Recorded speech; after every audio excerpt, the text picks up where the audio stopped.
Striker Scorpion 82 is now sponsored by Warhammer Combat Cards, a card battle game featuring your favourite Citadel miniatures from the 40k universe. Build your army decks, dominate opponents in player versus player action, collect and upgrade cards to fit your strategy, improve their power and unlock unique traits. Choose from all 40k factions, take part in campaigns based on iconic 40k battles, rise to the top of the leaderboard and win glory. Free to download and play, link is in the video description below or on the channel homepage, and by using the unique link it helps support the channel. Thanks and enjoy the game.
Alright, so welcome to this 6,000 points Apocalypse game. It's been a long time since we played Apocalypse, but finally able to put a scenario together.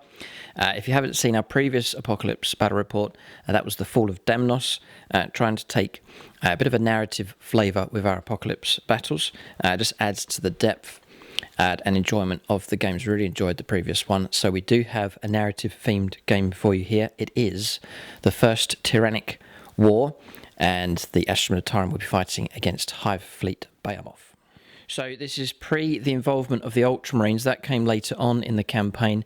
This is the fate of THANDROS, one of the Imperial worlds, quite heavily defended. In the lore it was overrun and destroyed before the Ultramarines became involved. So this is a small segment of a heavy defence network here. Hive Fleet Behemoth will try and break the Imperial Guard defenders at this point.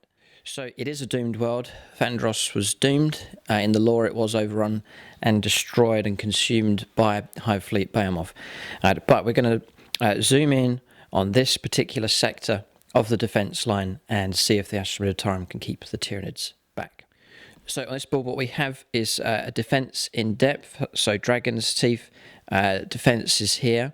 An abandoned defensive line that run along here. It's been smashed to pieces. You can imagine the Tyranids have already attacked multiple times. The guard hold so far. A little abandoned outpost strewn across the battlefield. Obstacles here to try and slow the enemy down. It's craters as well, so where some bio bombardment has taken place to break up the line. But there is the defensive line along the back. That's still intact. Pillboxes, bunkers, defense turrets, and then bastions as well. We'll go around the other side and you can take a look at the Imperial Defenses from their point of view. So, Imperial Defense is running along here. There's 4 bastions on this battlefield. 1, 2, 3, and then a 4th one just here as well. That's smaller secondary defences, reserve defences just here. Huge amounts of arms and ammunition and supplies along this back defence. Also another small bunker just there as well. There's the trench network, the defensive line with bunkers and gun emplacements strewn along the line also. So this is the scene here, heavily themed. It is the fate of THANDROS is the narrative that we're going to follow here. Hive Fleet Behemoth will try and smash through this Astra Militarum defensive line. We'll take a look now at the forces involved in this apocalypse battle.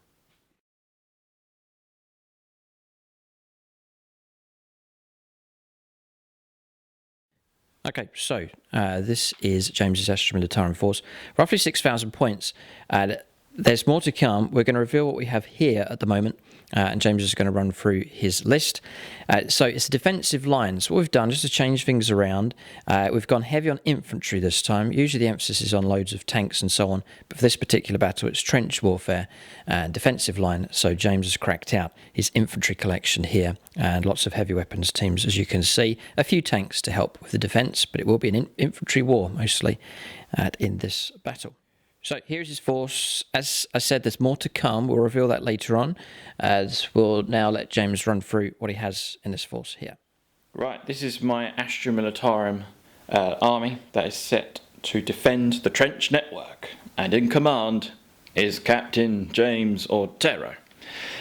His warlord trait is superior tactical training. So on a 4+, after he has issued a successful order, another unit can obey that order as well. And then we have a Primaris Psyker. He has got Psychic Barrier as his power. And then we have Lord Commissar, equipped with a bolt pistol and power sword. And then accompanying the commander is a platoon officer, aka warrant officer. And he's got a chainsword las pistol. And then we have Sergeant Major Taylor Griselli. He is the banner. He's one of my patrons on there. And then we have Voxcaster, Lasgun, and a Heavy Flamer in that command squad. So we have a big 9-man unit of Wyvern Psykers, and then their psychic power is Psychic Maelstrom. Just keeping it to the narrative because there's a lot of Psykers, and I think that power is quite relevant.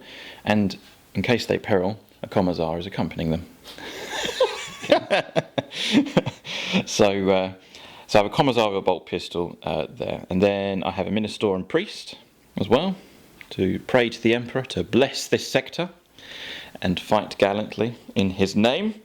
And then we have First Lieutenant Luke Zwingel in command of the 1st Platoon. He is equipped with a bolt pistol and a combat rod, little skull at the end. And accompanying him is a Commissar, keeping an eye on the discipline amongst the platoon. And then I have a platoon banner.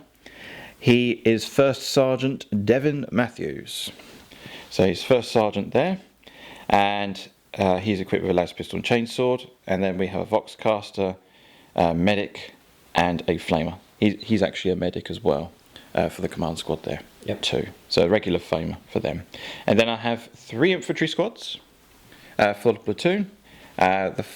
Staff Sergeant Patrick Darling is in command here. And then each squad is equipped with a las pistol chainsword, Voxcaster, grenade launcher, and las guns. So there's 3 of them.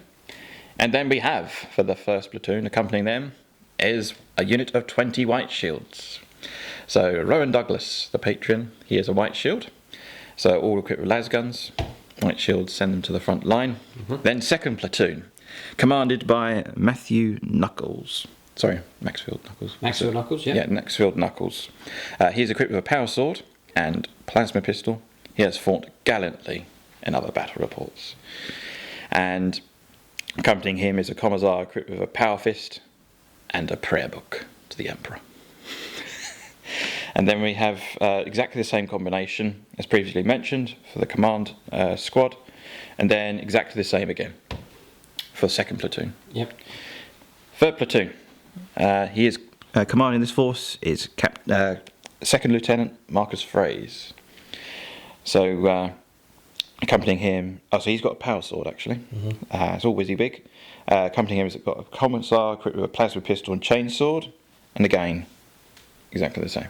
Yes. Yeah, so that's the platoon. So the platoons, there'll be in this structure, there'll be 3 platoons in a company, plus auxiliaries and specialised infantry units.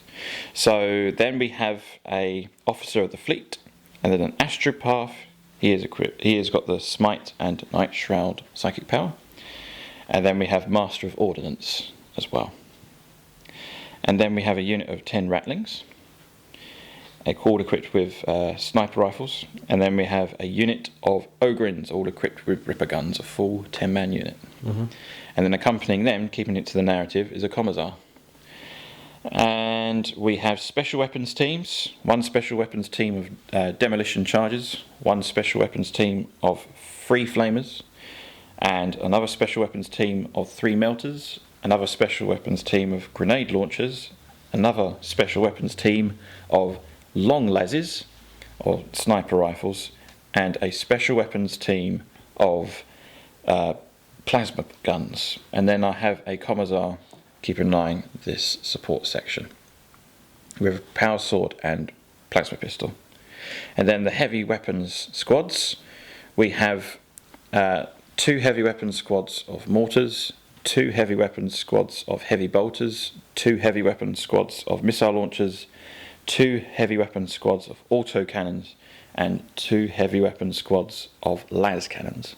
And then each platoon command unit has a Chimera support dedicated transport, and then 2 of which are equipped with dozer blade and hull-mounted heavy flamers and multi-lasers, and the other 2 are equipped with hull-mounted heavy bolters.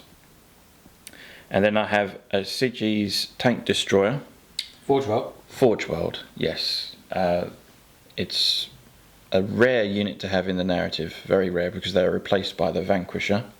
But still, the weapon is very good, in my opinion. So it's D3 shot, strength 9, AP -3, D6 damage. So it's pretty good. And then we have a Baneblade, commanded by Captain Zach Butler. He's paid the 100 points extra for the sponsor weapons. It's 550 points. Butler's still Behemoth. Yes, Butler's still Behemoth. So it's a request from him. He loves Baneblade, so I thought, let it on the battlefield. So that is my force of Cadians, the 18th Cadian Army Group. Thank you to all my patrons for supporting me. We salute you. Cadia stands, and for the Emperor!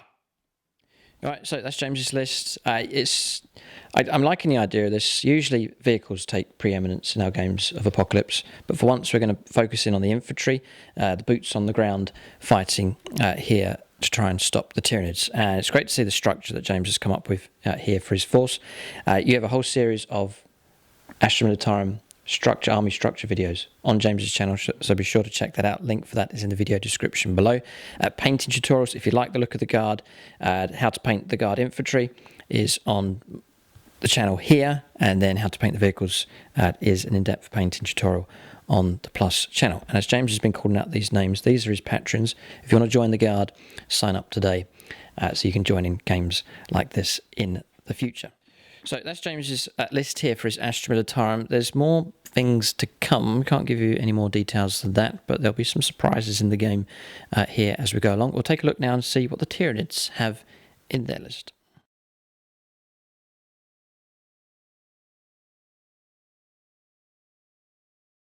Alright, so roughly 6,000 points of Tyranids. We're going to run these to fit in with the narrative. We're going to go for Hive Fleet Behemoth here. Quite straightforward, the rules. All units get to reroll their charges. It's nice and straightforward for this game. Something else to help out, just with the ease of playing a battle on this scale, we'll play Universal Synapse just as a custom rule. So all the units, wherever they are on the battlefield, will count as being within Synapse range, just to keep things simple. So to go through the units here, so infantry got gaunts, units of 20 with flesh borers, 1, 2, 3, 4, 5 units of 20. Then we have homogaunts, units of 20, 1, 2, 3, 4, 5 units of those, 3 large units of 20 Gene Stealers, then 4 units of 4 Ripper Swarms, plenty of Tyranid Warriors, various combinations of weapons, but units of 3, and then 1 unit of 5, unit of 6 Raveners with Rending Claws and Death Spitters for them. There is a Broodlord in the list. Then plenty of Carnifexes here, so a brood of 3. This is an anti-tank loadout here with the Crushing Claws, the Heavy Venom Cannon, and then the ability that gives them +1 to their ballistic skill. Then another unit of 3 Carnifexes with Monstrous Scythe Talons, 2 sets for this one, and then these 2 have 1 set and Strangleform Cannons. Then here, a unit of a brood of 3 Monstrous Scythe Talons and Crushing Claws for all 3 of them. Then across here, another brood of 3, all with 2 sets of Monstrous Scything Talents. Then we have 2 Neurophropes. We'll go through Psychic Powers in just a moment. Unit of 3 Venom Phropes, just to provide a little bit of protection if possible. Then 1 Tervigon, an Exocrine, then a Toxocrane, 2 Tyrannifexes with Rupture Cannons at the back, 2 Trigons, a Morlock, 2 Winged Hive Tyrants, Monstrous Scythe Talons for this one, and this, that's Prime. Yeah, James is saying that one's a Prime. And then this one here with wings is the Twin Brain Leech Worms loadout here. Twin Devourers. Twin Devourers of Brain Leech Worms, yeah, that's the loadout for him. Then we have a Hive Crone, and then, of course, the Swarm Lord, the Decapitator, is here. 1 per planet. 1 per planet, all right, okay. James knows his fluff here. And then we have a Hive Tyrant as well, with the Monstrous Bone Sword and Lash Whip, Strangleform Cannon for him, and there's a unit of 3 Hive Guard or Tyrant Guard to help protect him. That's all of the models here for Psychic Powers. Going to keep it nice and straightforward here just to help with the flow of the game. So all the Psychers, their standard Psychic Power will be Psychic Scream, just to dish out mortal wounds. Then Onslaught granted to these 2 here, the Swarmlord and the Hive Tyrant, and then the rest of the army being granted any of the Psychers that are able to take 2 Psychic Powers are going to take Catalyst as their second option. For the scale of this game, we are enabling Psychic Powers, the same Psychic Power to be manifested multiple times. Open play, basically. Open play, yeah, just to bring in a few open play rules. Again, just to make things nice and straightforward. Here for this scale of a game. So there's a few things that we customize a few things just to make our Apocalypse games flow a little bit better, to make things easier for everybody. So a few sort of custom rules that we bring in. We recommend that if you're going to play a game of this scale, just to make it easier for all the players involved. A straight 30 command points available for both sides, keeping it nice and simple, and you can use multiple of the same stratagem on the same turn or in the same phase, no problem at all. But you can't do things like re-rolling a re-roll, for example, so that usual restriction does apply. All right, so that's the list here for the Tyranids. We'll go on to scenario and deployment that we have for this Apocalypse game. Just at this point, I mentioned the patrons that support SSWG. Gold level, that's Alex Steelwar, Andrew Swan, Marcus Anthony, Luke Schwengel, Nathan Scrazuti, Nicholas Lucas, Patrick McPherson, Paul Cook, Will Wright, and Zachary Silton. A big thanks to them for their support at gold level. You can check out the end credits for those supporting at silver level, and thanks also to those supporting at bronze. All the proceeds on my Patreon page go to my local War Games Club, SSWG, to help them out.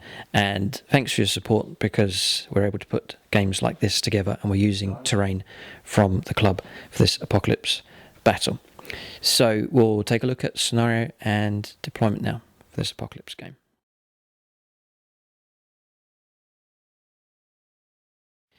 Alright, so we have a customised scenario here for this Apocalypse game. Obviously the Tyranids are going to be attacking in this direction, trying to break through the Imperial Defenses. So quite straightforward. James's deployment zone here will be that defensive line. So it's not a dead straight line, it sort of snakes across the battlefield.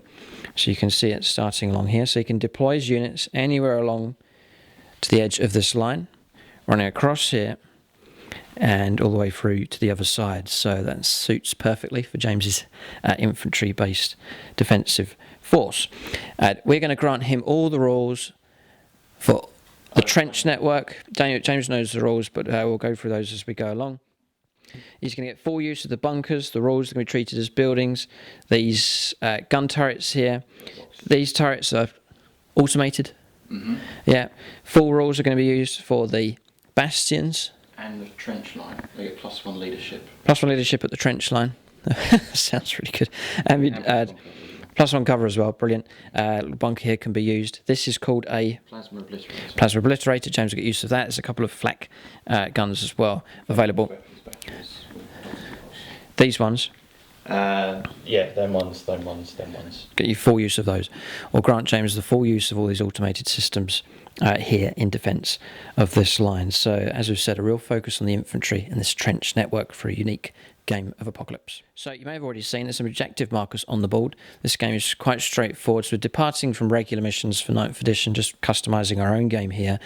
So there are 6 objectives on the table. They need to be held, to score the points, they need to be held until the end of the game. So when the game finishes, they're worth 5 points each. There is one Imperial objective right out here in no man's land. That'll be explained as we go along. There's one just there inside that outpost. Then there's 5 here for the Astra Militarum to defend. One just here on the extreme left-hand flank. One just behind this outpost, this command outpost just here. One next to the entrance of this bunker. One further forwards at the edge of the trench network. And one on the right-hand side. This will spread play. I mean, the Tyranids will need to break the line in multiple places. So really, if James holds the line with his guard, he will win.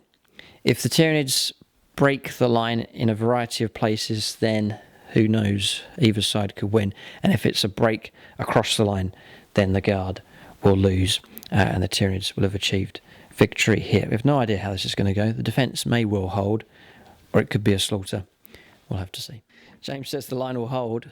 It will hold. Praise the Emperor. Bless this line. Hold the line at all cost. You can imagine that. Fight gallantly, my fellow comrades. Yes. Get your las guns, get your bayonets, and fire at will. Yes, see, that's giving you an idea. For the 18th, and for Cadia, and for the Emperor. Okay, so James's mood usually on a high before our Apocalypse games begin, but once the Tyranids begin to get closer and sink their teeth in, his mood descends into the depths of despair. That's what usually happens. It may not be today. The line may hold. So we'll cover a few rules for the Tyranids. So to represent the enormous tide of Tyranids that broke into or attempted to break into the line at THANDROS, what we're going to do is auto-recycle all the infantry units.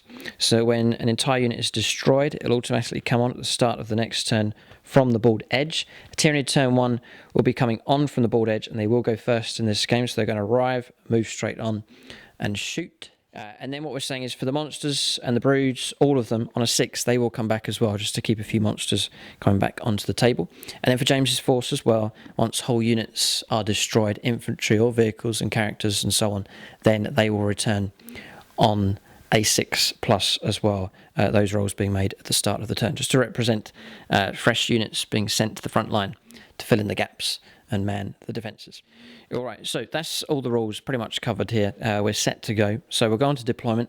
Tyranids off the board. They'll come on turn 1. So now we'll hand over to the Astra Militarum. They can deploy their force inside their defensive line.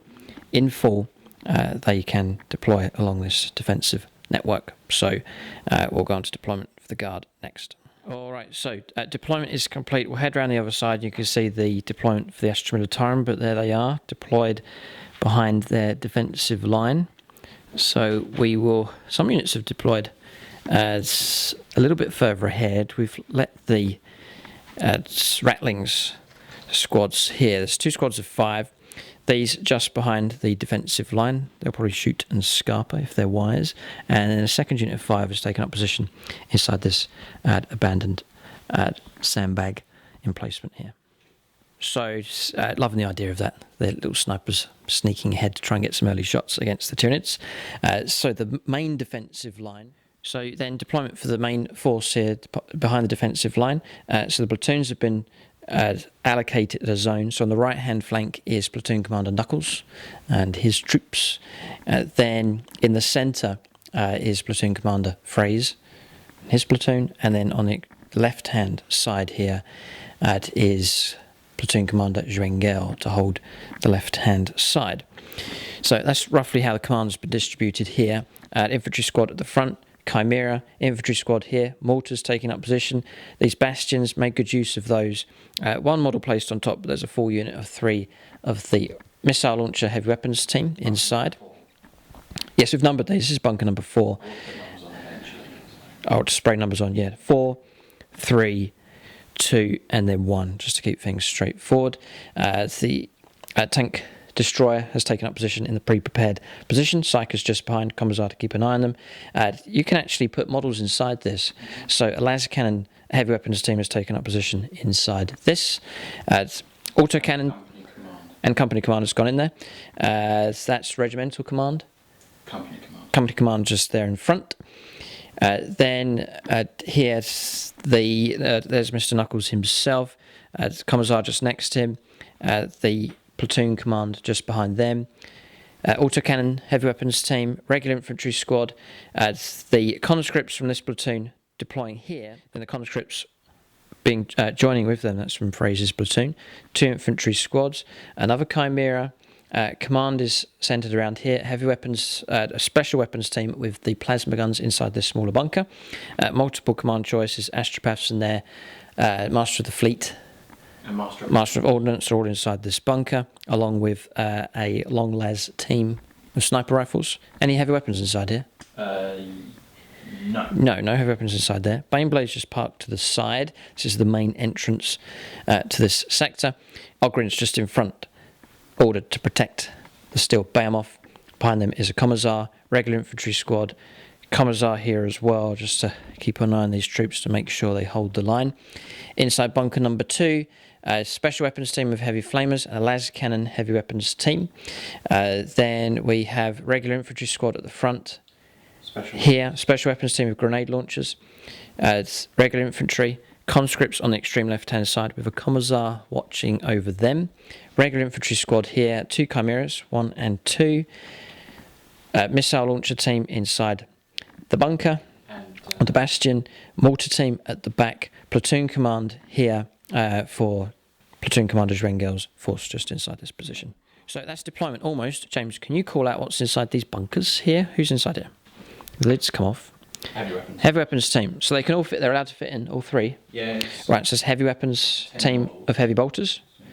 Heavy bolters in here has got a lot of heavy bolters. And we set up this one facing this way. It's like a crossfire to protect the front line against units charging in. Inside here, it's like a surprise in each one. Oh, it's an autocannon heavy weapons team. Squad. And then that's all of them. So the bunkers are all at that end. So that, I think, is all the deployment. There's a priest. I can see a priest. He's just there behind the conscripts to encourage them.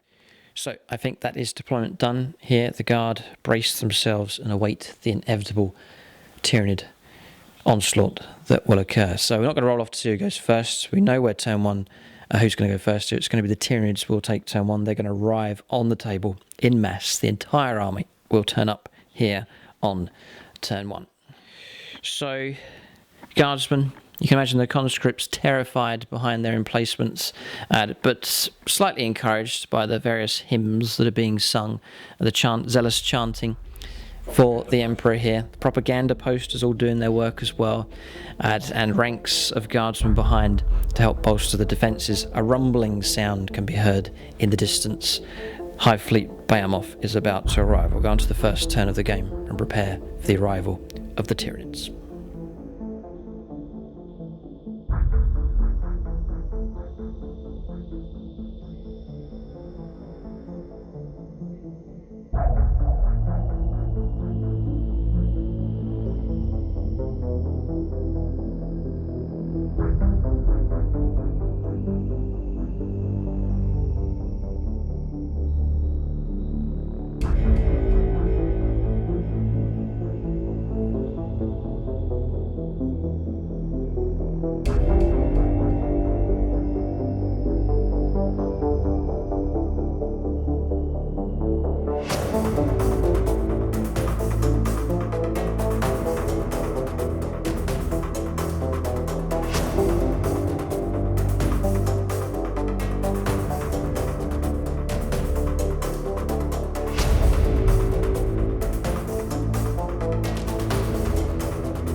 So turn 1 movement is done for the Tyranids, and it is a vast Tyranid force moving up the board here.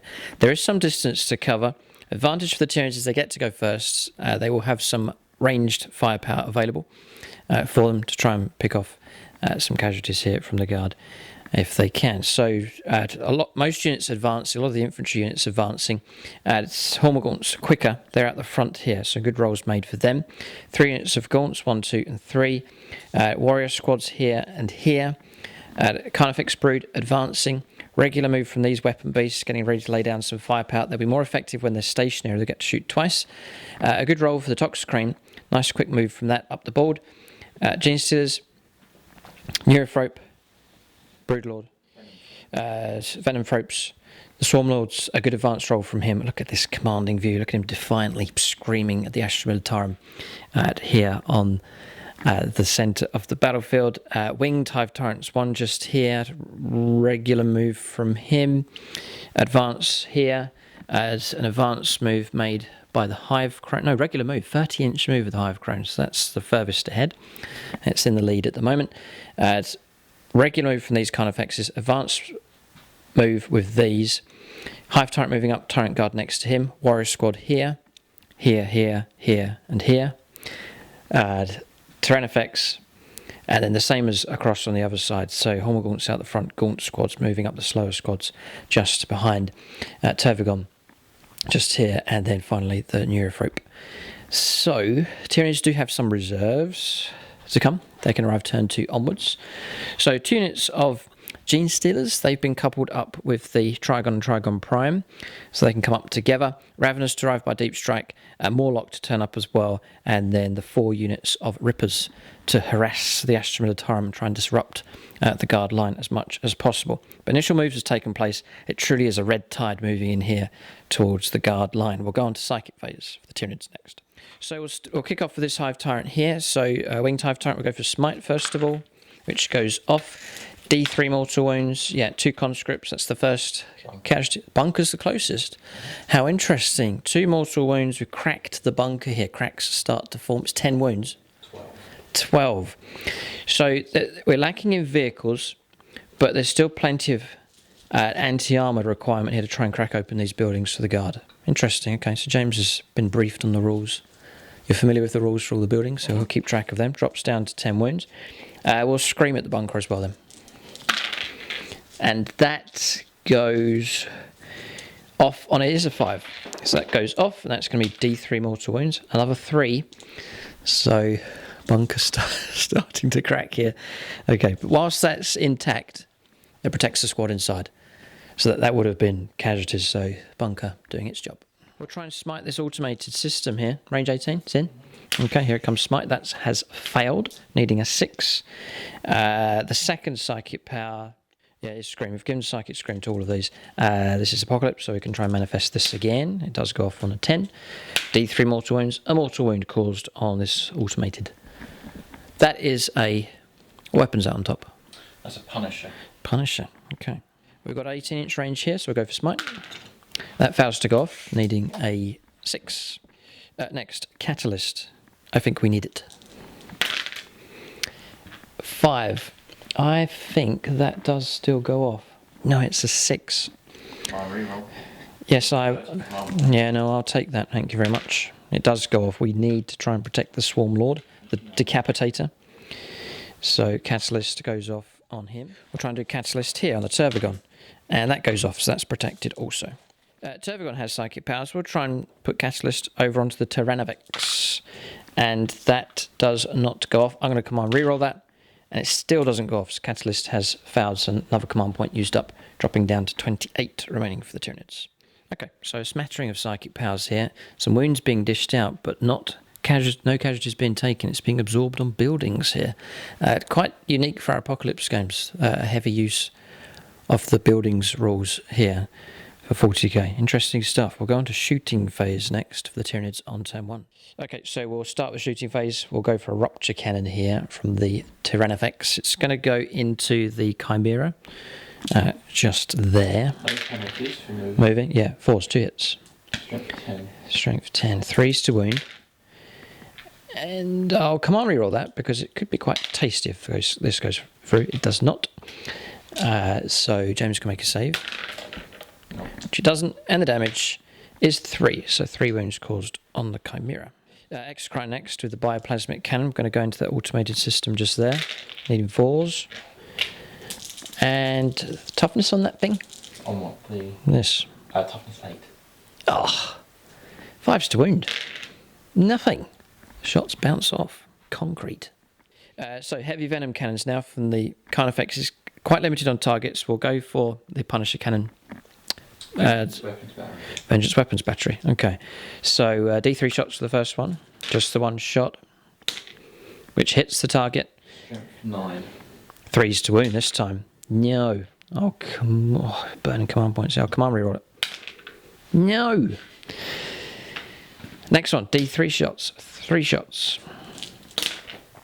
3 hits. Right, that was too much laughter. I'll command reroll all 3 of these. It's a Vengeance Weapons Battery. I know, too late, I've rolled it. So take 3 away.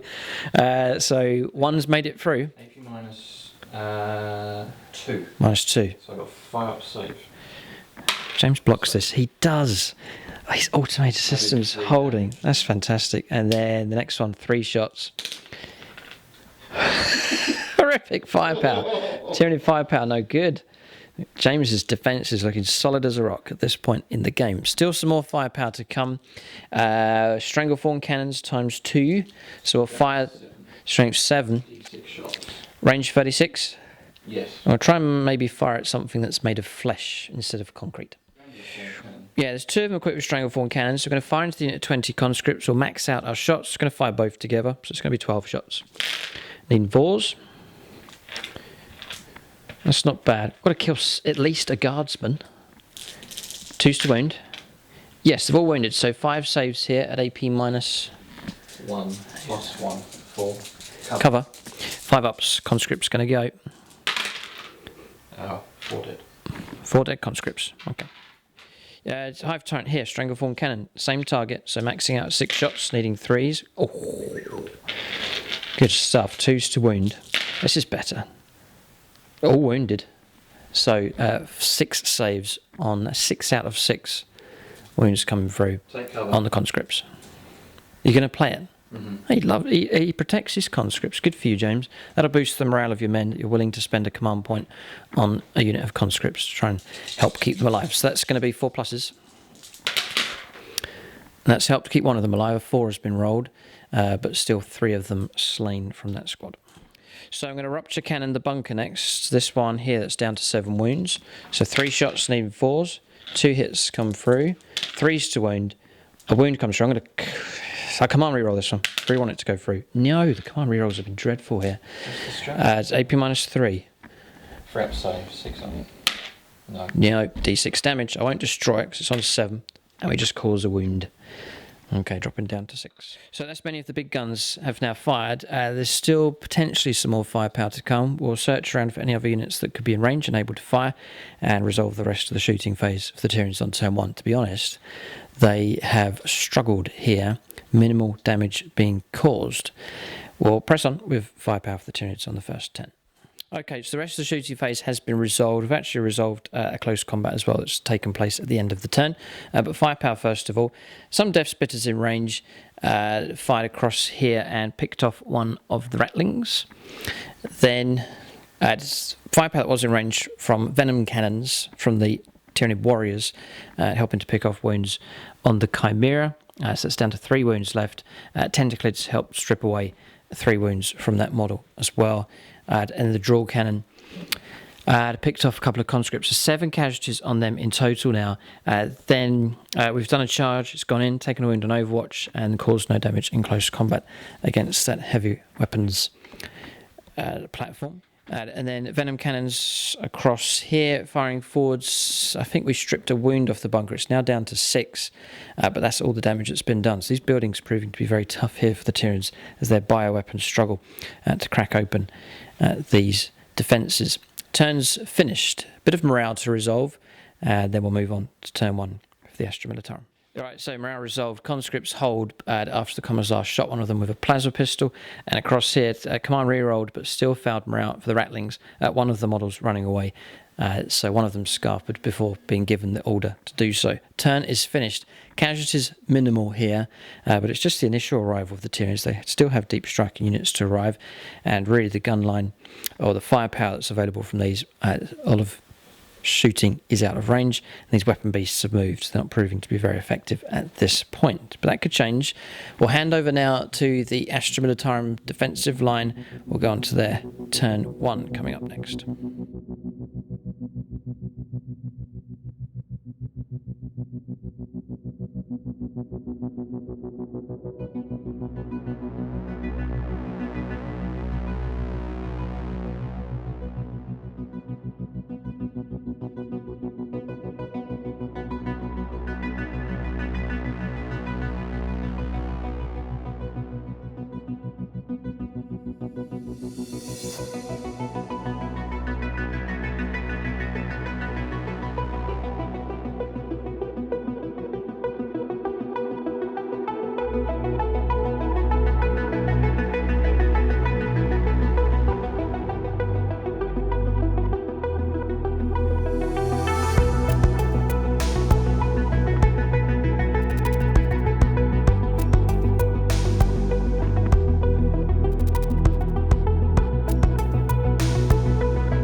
Alright, so at turn 1 for the Astra Militarum, James happy enough to hold position. Units have been set up correctly. He sees no need to budge an inch. So we'll go on to Psychic phase next. Units to sit happily where they are. Vehicles will not move here. It's all about the firepower at this early stage in the game.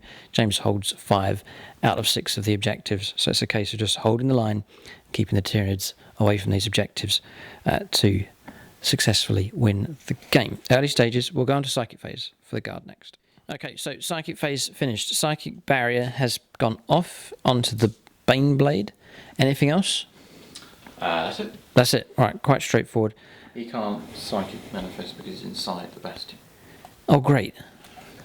She's have to come outside if he wants to manifest a psychic barrier. At least it's safe in there, but someone's going to have to persuade the astropath to leave the building. Psychic phase is finished. We'll now go on to shooting phase next for the Guard.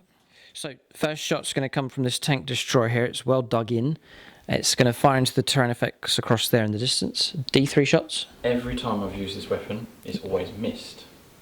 Okay. Every game. Every game. It's the first time for everything. The Emperor. So that's 3 shots. It's a good start. Praise the Emperor. 4 shots. Sorry, 3 dice needing 4s, rerolling 1s. Rerolling that 1. Oh, because you're stationary in your CAD, yeah? Yep. Range 32. Oh, happy birthday, James. What's your toughness? Toughness 8. This is a laser weapon, so it's strength 9. 3s to wound. I'm going to re-roll for 2 Both. points. That's what I would do. So that's 2 make it through. Minus? Minus 3. 6 ups. No. D6 damage each. 6 wounds taken. Okay, not too bad. That's Reroll the damage. Can't reroll the damage. Creeps it up to 7 wounds taken. Okay, so pressing on. It's got to be the Bane Blade next. Firepower. Load the Bane Blade shells. Yep, Yeah, but what is firing? You're rolling dice here. It's how many shots. Oh, it's the Baneblade Cannon, right, okay. It's been declared against the Tyranids over on this corner. So James is trying to pick out the heavy weapons beasts of the Tyranids here. Good tactical play. 4s for hits. Rerolling 1s, because we are regimental. Lehman Ross. Baneblade. It's not, it's awful, yeah. Yeah. It's terrible. Strength 9. 3s to wound, toughness 8. 1 wound. 1 wound makes it through. AP minus 1. AP minus 3, sorry. 6 up. No. 3 damage. 3 damage taken. Okay, down to 11 wounds left. Las cannons into this Hive Tyrant. It's been declared. So 2 shots. Need 4s. 2 good hits. 3s to wound. Okay. 4+ invuln save for Psychic Barrier. Passed. Good for him. Next. That's why I didn't do the command. You declared the auto cannon into him. 1 hit.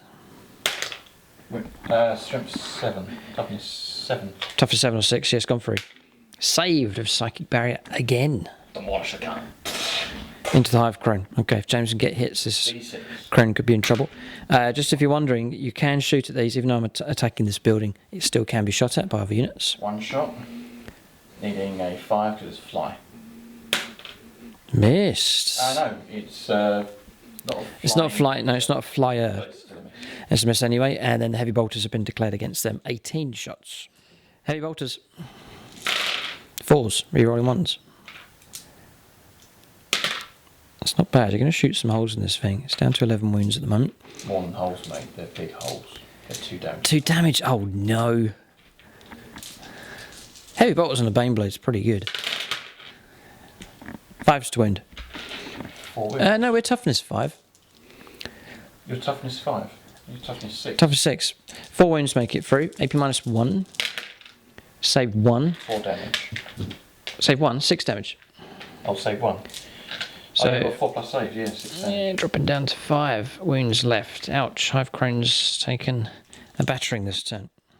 Alright, so we have crack missile shots coming from this bunker, going against the winged Hive Tyrant. Now, there's another player here, rolling the dice, all will be revealed soon. That's a good hit, at least 1. 3s to wound. It is a wound. Psychic Barrier holds. That's a 4+ invuln save. Tyranids proving quite tough at this point. Okay, James points to, we've numbered our bunkers here. 1, 2, 3, and 4. I think we've mentioned that already. So bunker number 2, las cannon teams lining up here. So there's more firepower to come from this, but we're going to fire las cannon heavy weapons team now into the same target. Rerolling once. 2 hits, 3s to wound. 1 wound makes it through. 4+ invuln save. Passed again. Psychic Barrier. Hive Tyrants tanking the hits. Next up, Plasma Obliterator. It's going to fire into the Hive Crone. That's this building here. It is manned, so James can pick targets, but he still wants to pick on the Crone. Is that 10 shots? Uh-oh, Hive Crone could be destroyed here. It took the lead flying up the table, but it's attracted a lot of flak here this turn. Need 5s. Any rolls of 1s are mortal wounds. On yourself? Yeah.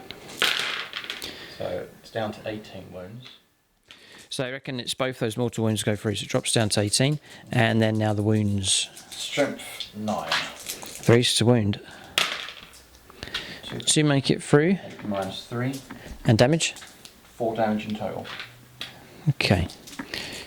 I can't stop it, so I'll drop down to a wound left. So that Hive Crone surely will die. I'll drop it down just to 1, marked up just there. Okay. Right, next, going after the winged Hive Tyrant here. This is Plasma Obliterator, the las cannon heavy weapons team inside. So needing 4s. 1 hit comes through. It is a wound. Surely not. I can't keep rolling 4+. We do. Okay, so saved. 4+ invuln. Right, next, missile launch teams. That's in bunker number 4. One of them's going to try and pick off the Hive Crone. 2 shots into the winged Hive Tyrant. So 4s for hits. Rerolling 1s. 1 hit comes through. 3s to wound. Another wound comes through. 4+ invuln save. Failed. I'm going to command reroll that one. Passed. Yeesh, we're not letting the damage come through here. And then the next one, 3s to hit. Oh, sorry, 4s to hit the Hive Crane. Gets the hit. Gets the wound. -2. 6 up save. No.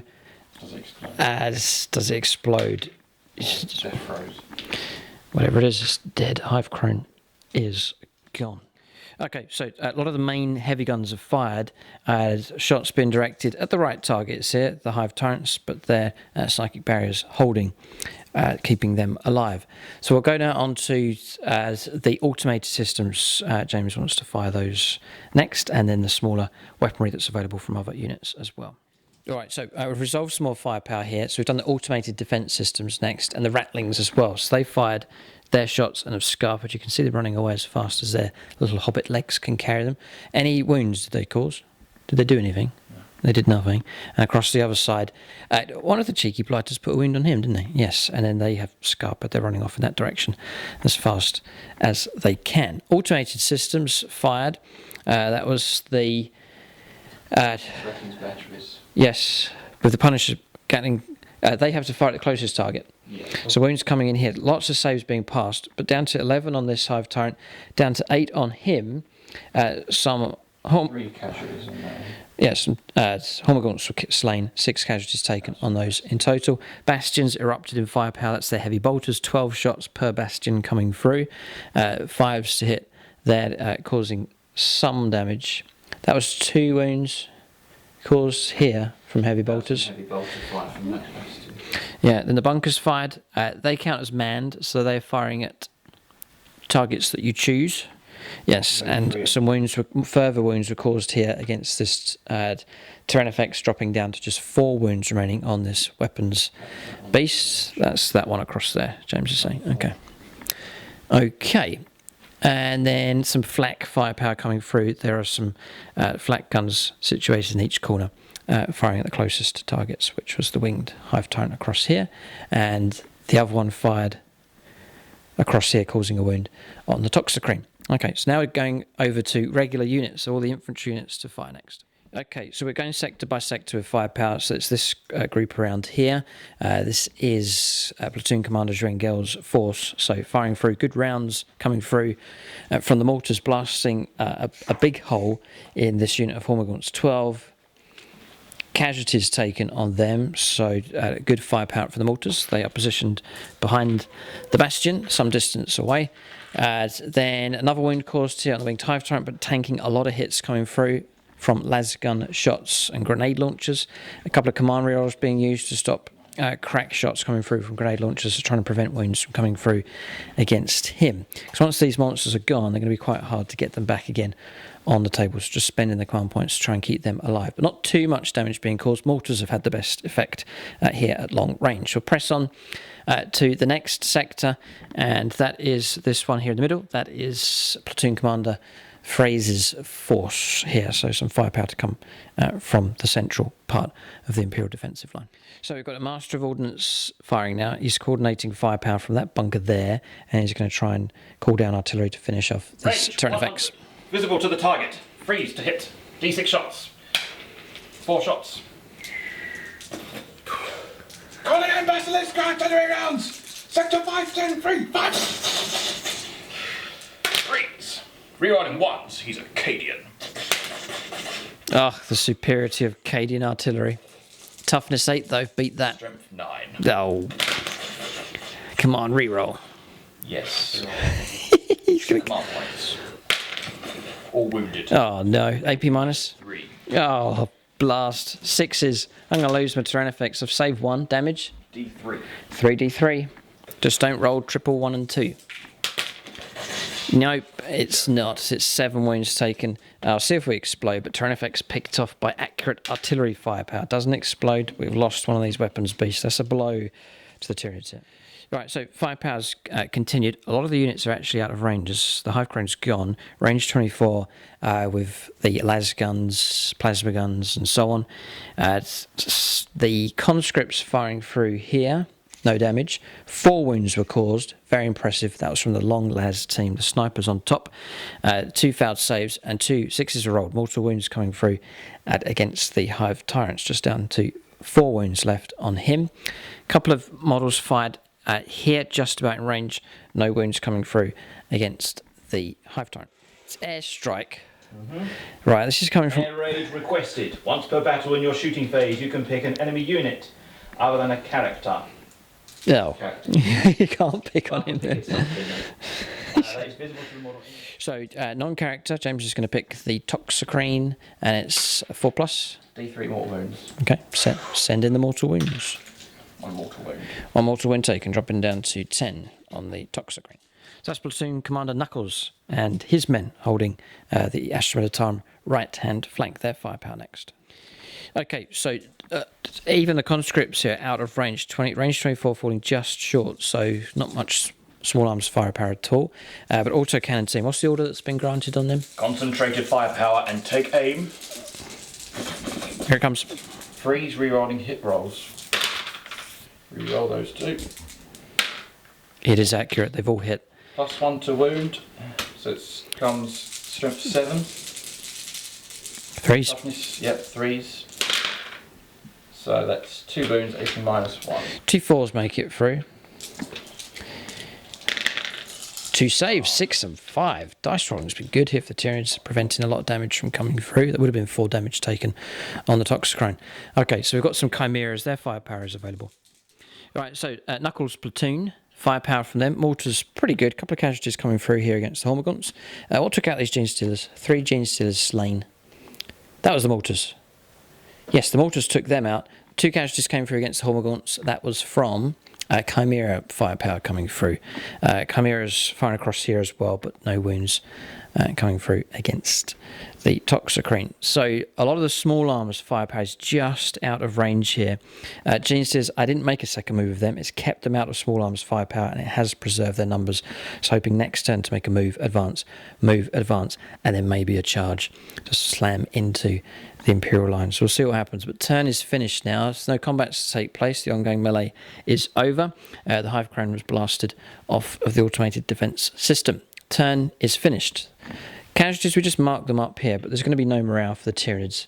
They're certainly not going to run away. The models that remain alive, which is the vast majority of this force, will push ahead with its mission, which is to break this Astra Militarum defensive line. All right, so turn's finished. At this point in the game, the Astra Militarum looking quite comfortable behind their defences. That could change as the game begins to intensify. We'll head on to turn 2 next for the Tyranids.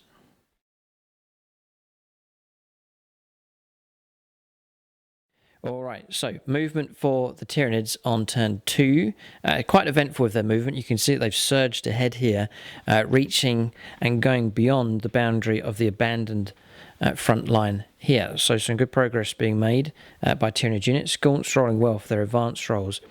Those snipers, the Rattlings, better move quickly because the Tyranids are closing on them very, very fast. Crossing the boundary here of those 2 units. Carnifex is now breaking off into separate models, so making separate advanced rolls and some good rolls being made. Gaunts pushing through. Warrior squads making regular moves, getting ready to fire their venom cannons. Fresh unit of Hormagaunts has turned up with the rules for this mission, so recycling that unit of 20, and they made a good advance move and have pretty much caught up with the main tide. To get in better range and better targets, we have moved the Exocrine. Neurothropes advanced, Venomthropes advanced. Warriors here, they're all combat based, so advanced with them. A good advanced roll made with the Toxicrane, but dropping 4 inches off of our move. That's 2 off for movement and 2 off for advance, just going through the difficult ground.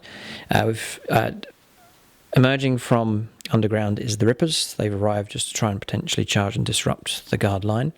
I spent 4 command points to use 2 lots of rapid regeneration, restoring D3 wounds on this Hive Tyrant back up to 7 from 4, and then just 1 wound restored to this one. So both of those winged Hive Tyrants now on 7 wounds remaining. That keeps them in their full bracket.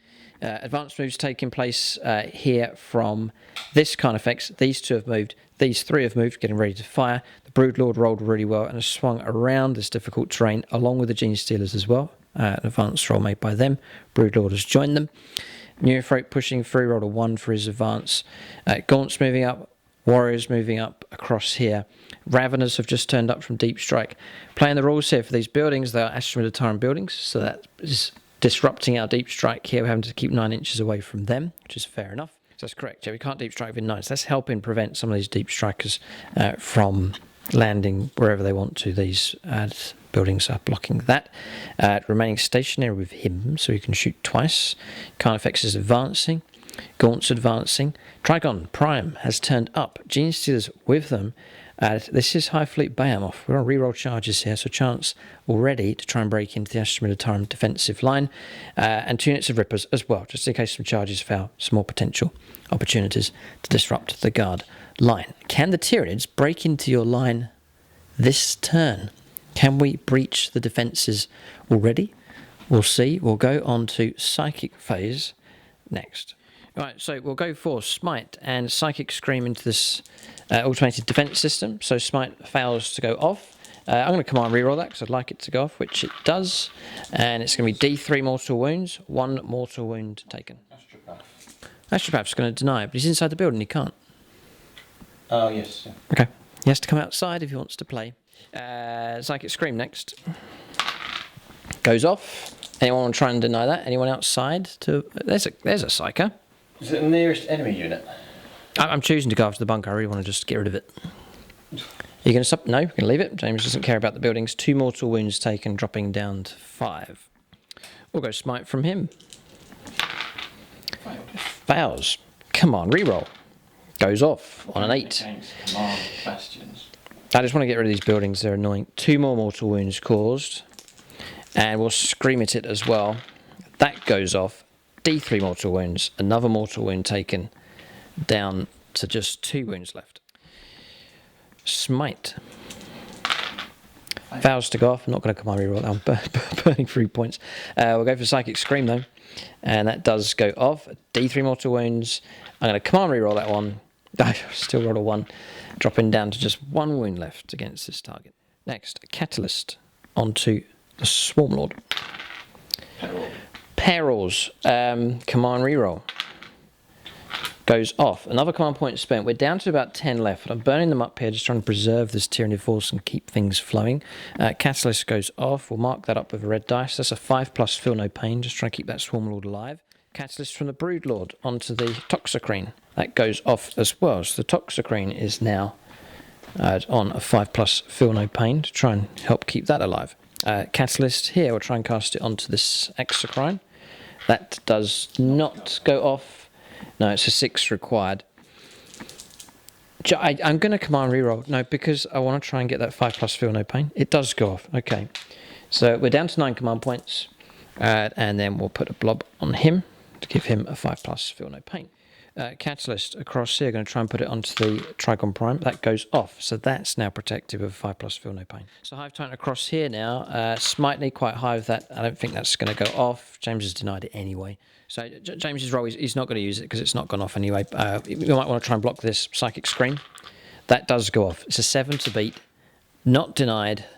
D3 mortal wounds. 3 mortal wounds on the bunker. So that's down to 3 left. Okay, and I think that's the last of the psychic powers here for the Tyranids. It's been pretty good, actually. Lots of Catalyst has gone off, which is useful, and some mortal wounds being dished out as well. We'll move on to shooting phase. More units in range and available to shoot here for the Tyranids. Right, so shooting phase here for the Tyranids. Trigons remain stationary. So we're going to fire. We're going to try and crack open that bunker first of all, just over there. 4s for hits. And then I'm going to go for 3s to wound at strength 10. 2 wounds. Yes, make it through. AP -3. So 2 saves to make here on this bunker. Save 1. And the next one. Not saved. Command reroll. Or D6 damage. It's going to let it go through. Here it comes. Got it. Bunker destroyed. So what does it do? Explode or just doesn't explode? And the units inside have to evacuate, but one of the buildings has succumbed to Tyranid firepower. Right, so whilst James is figuring out what happens to the crew inside, that bunker's destroyed, we're going to fire against that other one over there at the entrance. 4s for hits. 2 hits again. 3s to wound. 2 wounds come through. So our mystery star guest will roll up 2 dice here for saves. Saves. What's the save in a bunker? 3+? 3+. To make it through, 2d6 damage. 9. How many wounds is it? 12. Oh, we'll keep that result. 9 wounds caused, though. That bunker's in trouble. Just 3 wounds remaining. So that was pretty good going for the turn effects. Firepower in 2 directions, taking 1 bunker out and then almost destroying another. So we'll press on, but good firepower so far. So we'll go to these card effects here, all now within range of the Bane Blade. So we're going to fire at that. Range 36. James is double checking. I've already checked. No, he agrees. 3d3 shots. I'll command reroll this one. Yeah, useless. Okay, so that's 5 shots in total, needing 3s for hits. Okay, strength 9. 3s for wounds, and I'll command reroll that one. Yes. So 4 wounds come through. AP -2, so saves of 5+. Save 2. Save 2, 6 damage. Okay, we've got Stranglethorn cannons available here. We're going to fire into the Ogryns. So this one here, unit of 10, so I get 6 shots straight away. Or is it over 10? More than 10. More than 10. So it's a minimum of 3 shots. So that 2 becomes 3. 3s for hits. This is the Hive Tyrant. And strength 6, 3s to wound. 2 wounds come through. So we damage 2. These ones that make it through. Nope. Fouled. All right. So 1 Ogryn slain. There's a whole. They're 3 wounds a time. Yeah, it's just a whole model slain. Okay, the wound doesn't carry over. We'll go to this card effect. Same target. 4 shots. 4s. 3s. We're wounded. 3 more saves to make on the Ogryns here. Just picking on that tougher unit. I have to do one at a time. So this one? No. Next one. It's a dead Ogryn, another one gone. And then a potential 2 wounds on another. No, AP -1. That's not fouled. Yeah, another 2 wounds taken. So we'll fire on this bunker here that's taken the damage. 5 shots. Just going to try and pick off some wounds if we can. So that's that one there that we're firing at. We've got 3 hits. Strength, toughness 8, isn't it? On that. So 1 wound comes through, -1. It's 4 up save. No, it's a 1. Command reroll or 2 damage. 2 wounds taken on that bunker. It's got 1 wound left. Okay, going to use the Raveners here. They're equipped with Death Spitters. Going to put all the shots into that bunker. It's got 1 wound left. Going to try and strip that away. 4s. Yeah, 4s for hits here. That's not good. So it's okay-ish. It's not bad. It's not bad. It's actually average. Looking for 5s. I think we could have it. It's 4 wounds caused. 4+ saves. What the heck? Haven't seen that for a long time. Quadruple 6. For the Emperor! Yeah! Alright, so I was going to shoot at the Ratlings, but I may well charge at them instead with the Hive Tyrant. I sort of made a pact with James that I wouldn't attack his snipers, but war is war, isn't it? Promises can be broken.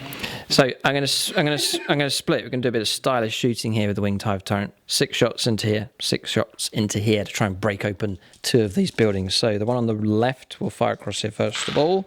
Looking for 3s, 5s, double 6, 2 saves of 3+ required to keep this thing alive. Fouled 1. Does he want to burn a command point on a building?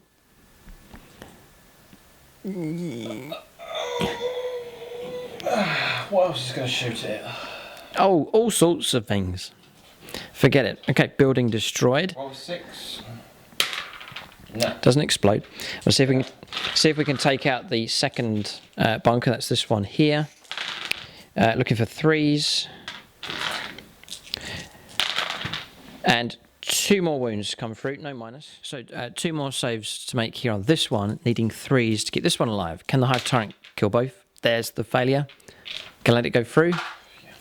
Okay, bunker destroyed. Does it explode? I already rolled 2. So I thought it was... Oh, it was for that one, wasn't it? Yes, you got to roll for this one. Yeah.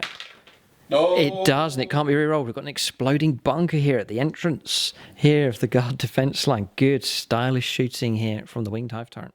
Okay, so just resolve the damage across here. One of the heavy weapons bases destroyed.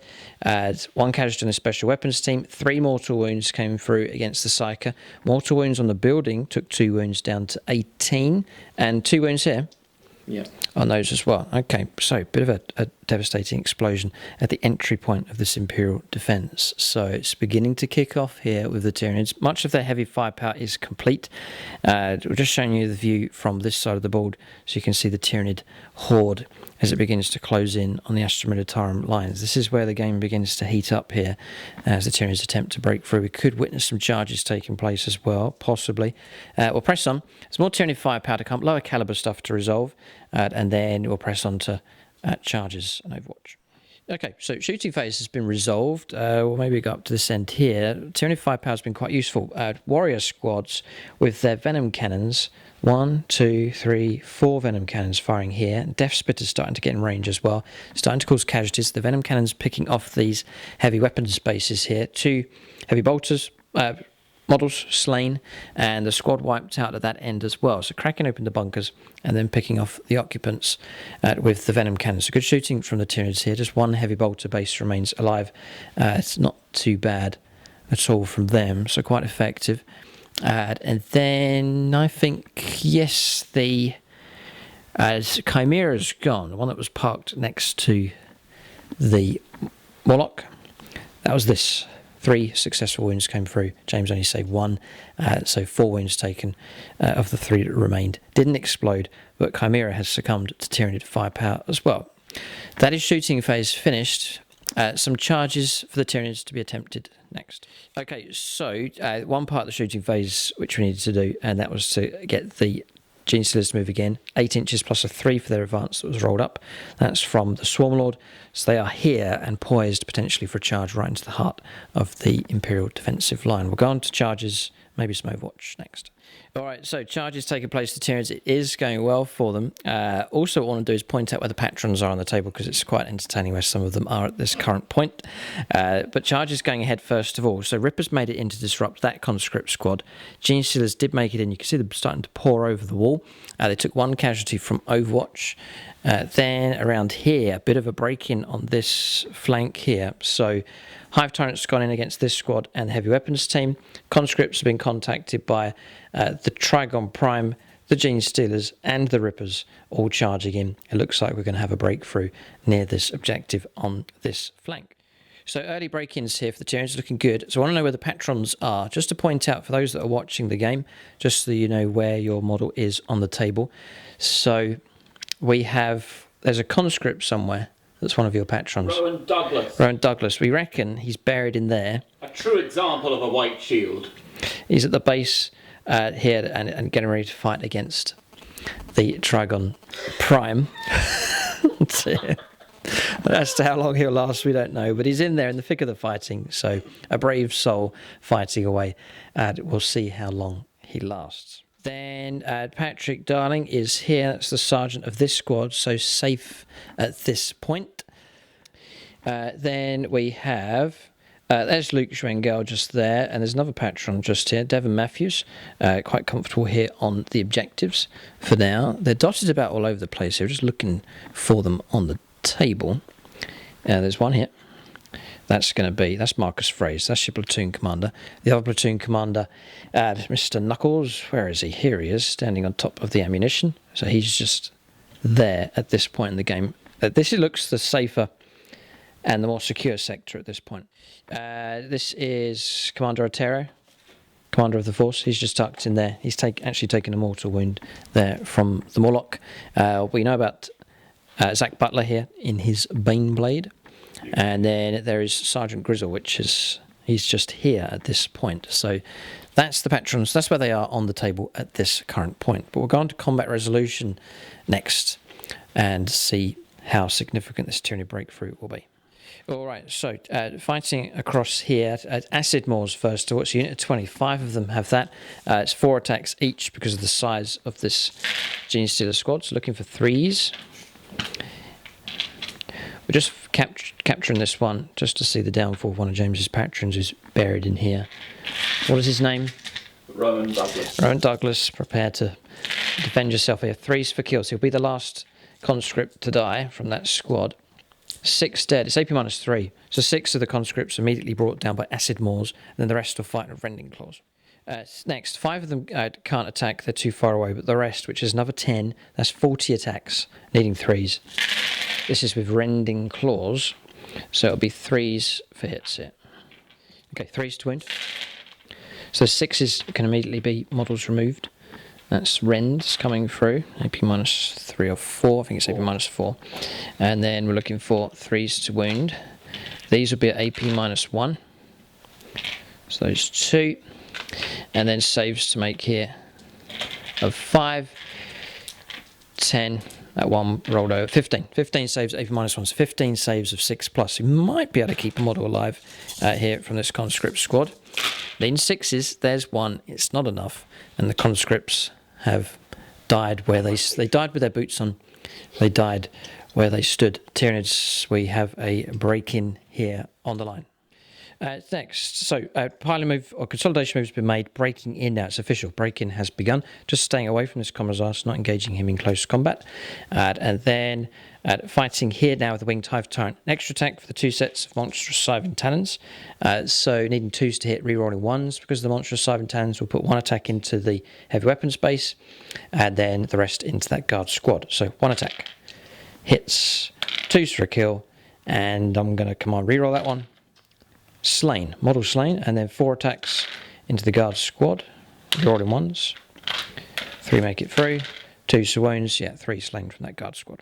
Okay, another casualty cause, that was the prehensile tail, an armor save failed, another casualty cause. So heavy weapons team gone, 4 casualties on this guard squad. It's Trigon, no target to fight. Here with the conscripts gone, Rippers, no target either. So that's for the Tyranids, combat's resolved. This squad compiling the fight against the Hive Tyrant next. And then there's the combats across the other side to do. Okay, so the rest of the combats have been resolved. So this squad piled in, caused no wounds, just strength 3 against toughness 6. Difficult to take on the Hive Tyrant. Then across here, a wipeout against these conscripts. Gene Stealers breaking in, another breakthrough taking place, but a good defense in depth. James should be okay at this point. Rippers caused 3 casualties. Then took 2 and then 2 wounds on a base. So it's cost them that charge. The conscripts defend themselves. So you played set to defend, +1 to the hit rolls. Or you just that's part of the rules. Part of the rules, right? Okay, part of the rules for the defensive line. That's combat's resolved. Bit of morale here. Tyranids will auto pass, but James needs to do some morale tests for some of his squads. Okay, so morale passed here. Conscripts failed, and a few more models pulling back from the line, but still holding position just here. And then Tyranid morale's no problem at all, and no other morale issues for the guard. So morale's good for the guard at this point. A couple of conscripts have lost their nerve and have fled past. Where is the Commissar? There isn't one. The Commissar's not there. He's not there. That's why they ran. Heading off back in this direction, so a few conscripts have decided to leave. But the rest of the line holds steady. James has distributed Commissars all along the line here, and the guard are currently holding their position. A couple of breakthroughs. I was going to call them minor breakthroughs, but they're quite significant. One on this flank, and a large unit of Genius Stealers has crashed over the wall just here. So the focus for the guard will be to repel this initial Tyranid onslaught, which I think the guard should be able to do. We will. But they've also... Okay. In the Emperor's name, we will prevail. We will hold this sector at all costs. James is still upbeat, and he's also got this Tyranid horde to try and deal with as it makes further progress up the board. Just to mention about one of the patrons, Sergeant Grizel, which we pointed out across here, he's not. James had upgraded him. He is a Sergeant Major. And he was holding the colours. And he's alive. Sadly, that was the model. Oh, right, okay, he's alive again. The medic has healed. He saved his life. Okay, it's brought him back. So the medic, so he was the model that was removed from the Morlock, but James has restored him with the help of the medic. So Colour Sergeant Grizzle is alive. So morale's resolved, turn is finished. A few break-ins here. I was going to call them minor break-ins. This one's quite significant on this flank, and a large unit of Gene Stealers breaking through here as well. The Astra Militarum need to focus their attention on pushing the Tyranids back out, and also to try and slow down and stem this Tyranid tide, which is sweeping rapidly up the board. Damage has been more significant this turn. Casualties beginning to mount. The guard need to make their stand and not budge an inch. We'll go on to turn 2 now for the Astra Militarum.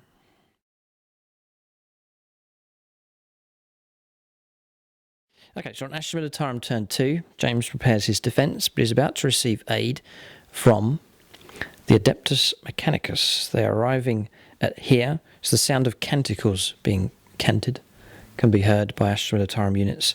There is a force of Adeptus Mechanicus being led by Patrick Darling. He will use 2,000 points of AdMech. They're to arrive here, and they're on a mission of their own. They'll ignore the guard. They have orders from on high.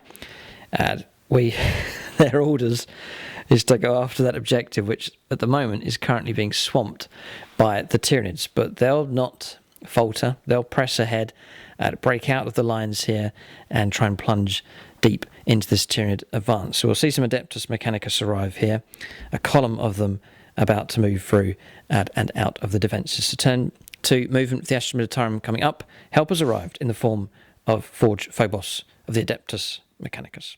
Alright, so movement here for the Astra Militarum and Adeptus Mechanicus reinforcements. There they are, arriving at just the right point in time, so they have moved out and have plugged that gap at the entrance. Possible charge available from the lead Dragoon unit also. So we'll swing around the guard side and see how they have responded. So backing off from the Gene Stealers, Astra Militarum will use firepower to try and clear the lines and then try and reoccupy it is the ultimate aim, if possible. Then across here we can see the Adeptus Mechanicus have arrived. So what we've allowed here, it's 19-inch move, a 10-inch regular move, and then we've let Patrick play a stratagem that grants them an initial 9-inch move. Clandestine infiltration. Clandestine infiltration, that's specific to Styges. That is the Forge World that's being used just here. This is Patrick's army, Forge World Phobos, arriving on the board. So just let Patrick point out what he has here. So tell us what has arrived, and then we'll introduce the rest that's off the board as well. So at the front we have... Yeah, so leading the charge is Sidonian Dragoons. That's all one unit. Unit of 6 with the Taser Lances. 3 squads of 4 Cataphron Breachers with Arc Claws, Heavy Arc Rifles. Leading them is Mechanicus Borg, Master of Biosplicing. He carries the Warlord trait, which Learnings of the Genitor, one of the Holy Order ones. It's going to give these a 5-up, Feel No Pain, as well as this little squad of Servitors here. They'll benefit from that too. And he's got a relic, the Raiment of the Technomartyr, which gives him a 6-up, Feel No Pain. And if we do decide to Overwatch, 6s will pop extra hits as well.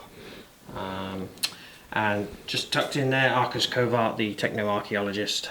So he's from the Blackstone Fortress, but he's got an Omni Scanner, so at the start of the shooting phase we can choose an enemy unit within 24, and all friendly units within 6 inches of him are going to get +1 to shoot against that unit. And he has a little device as well, which allows him to either heal once per game, either heal D3 lost wounds on a friendly model, or inflict D3 mortal wounds on an enemy model. I've got a squad of Vanguard here, the Alpha with a Radium Carbine and an Arc Maul. There's 3 Plasma Calibers, there's an Omni Specs to negate cover on the enemy, and the rest with the Radium Carbines. And back here, 2 squads of Rangers turned up, 2 squads of 5, Omni Scanner to negate cover, and 2 Transuranic Arquebus Sniper Rifles in there. Okay, so that's Patrick's force, 2,000 points. We'll just show you the rest, which will come on as this column pushes out from this position. Their aim, they've been given orders perhaps from the inner parts of the city, from high command. They've been told it's a forlorn... Well, I don't know, we'll see what kind of progress they make, but they've been given specific orders not to bolster the line, but to drive out of here and to go after that objective out in no man's land. So that's their quest they've been sent on. Directly from the Archmagos Belisarius call. Oh, it's come from him. Okay, then they must be obeyed, no matter the cost. Okay, we'll show you the rest of Patrick's units that he has here. So the rest of his force still to arrive. So we've got another squad of Servitors here, just with the Servo arms. Another squad of Vanguard, exactly the same as the other, the Alpha with the Radium Carbine, Arc Maul, 3 Plasma Calibers, Omni Specs. There's another squad of Rangers at the back to turn up again, Omni Specs, 2 Transuranic Arquebuses. There's 3 Honor Guard Dune Crawlers with Neutron lasers. Hopefully they'll rock up in a bit. The 13, the Fulgurite Electro Priests here. And the Fabricator General himself, Deimos Terron, equipped with a Macro Stubber and a Volkite Blaster. He's a Tech Priest Dominus. He takes the Warlord trait Monitor Malevolus, so when I use a stratagem, or Luke loses, or the Tyranids use one, roll a 6 to regain a command point, and he also gets a free reroll of a hit, a wound, or a damage. And his relic is Ortero of Arcan lands, so he can reroll the dice when determining how many wounds he heals on a friendly unit, and he gets +1 wounds to himself when healing as well. So that's the rest of the force to arrive. I reckon you should be able to get most of those, if not all of them, on turn 3 for the guard. That's the command points that Patrick has. Some have been used already for rerolling advanced rolls, just to try and get clandestine infiltration, and most of it for rerolls to get them advancing. Yes. Going for... So advanced moves were here. A 6-inch move, and then for each of these units, maxing out on the D3, so 9 inches in total, 1, 2, 3 units like so. A 6-inch advanced move, so able to get this character, Tech Priest Dominus, ahead. Same with the Servitors, and just an 8-inch move, a 2-inch advance there. With the Vanguard, the Archaeologist moving up, these two squads here just making regular moves. So that's movement complete for them. James, your movement across here. The Sergeant Major has recovered from his wound. He holds up the banner and says, "For Cadia and for the Emperor!" So that's one of your patrons. We thought it was Sergeant Grizzle was one of the squad leaders, but he's not. He's holding the banner here. He was slain. James removed him from play when the Morlock came up, but then the medics restored him back. The banner's been picked up here. So the colours raised once again by Sergeant Grizzle. That is... Sergeant Major. Okay, right. Anything else? Looks like pretty much holding position with the rest of the units. Apart from the Rattlings, they've fallen back even further. Where's the other Rattlings? Oh, there they are. The 5 of them. Looks like they've escaped for now, at least. Plugging in with the Ogre. That's the big move, the yes. Avalanche of muscle. Ogren's shifting across. That's what they were there for. To protect the tank, but also to plug gaps. So they're going to head off towards the Gene Stealers and show them some muscle, And potentially, in close combat. And the Commissar to lead them as well. That's movement done. Psychic phase next for the Imperial forces. Okay, psychic phase is resolved. D6 mortal wounds, that was Psychic Onslaught. They get +2 to their psychic power That's the Wyvern. for smiting. Wyvern, Weird Vein, Psychers. Weird vein cycles. Yeah, So 3 mortal wounds caused on the Morlock. Powers have gone off to try and protect the precious Baneblade, Psychic barrier. That's from the Astropath. who got out of the building. Yeah, that's during the movement phases over there. So Night Shroud was from the Astropath. Yes. And psychic barriers from the Primaris Psyker. He is just there. Okay, pretty good psychic.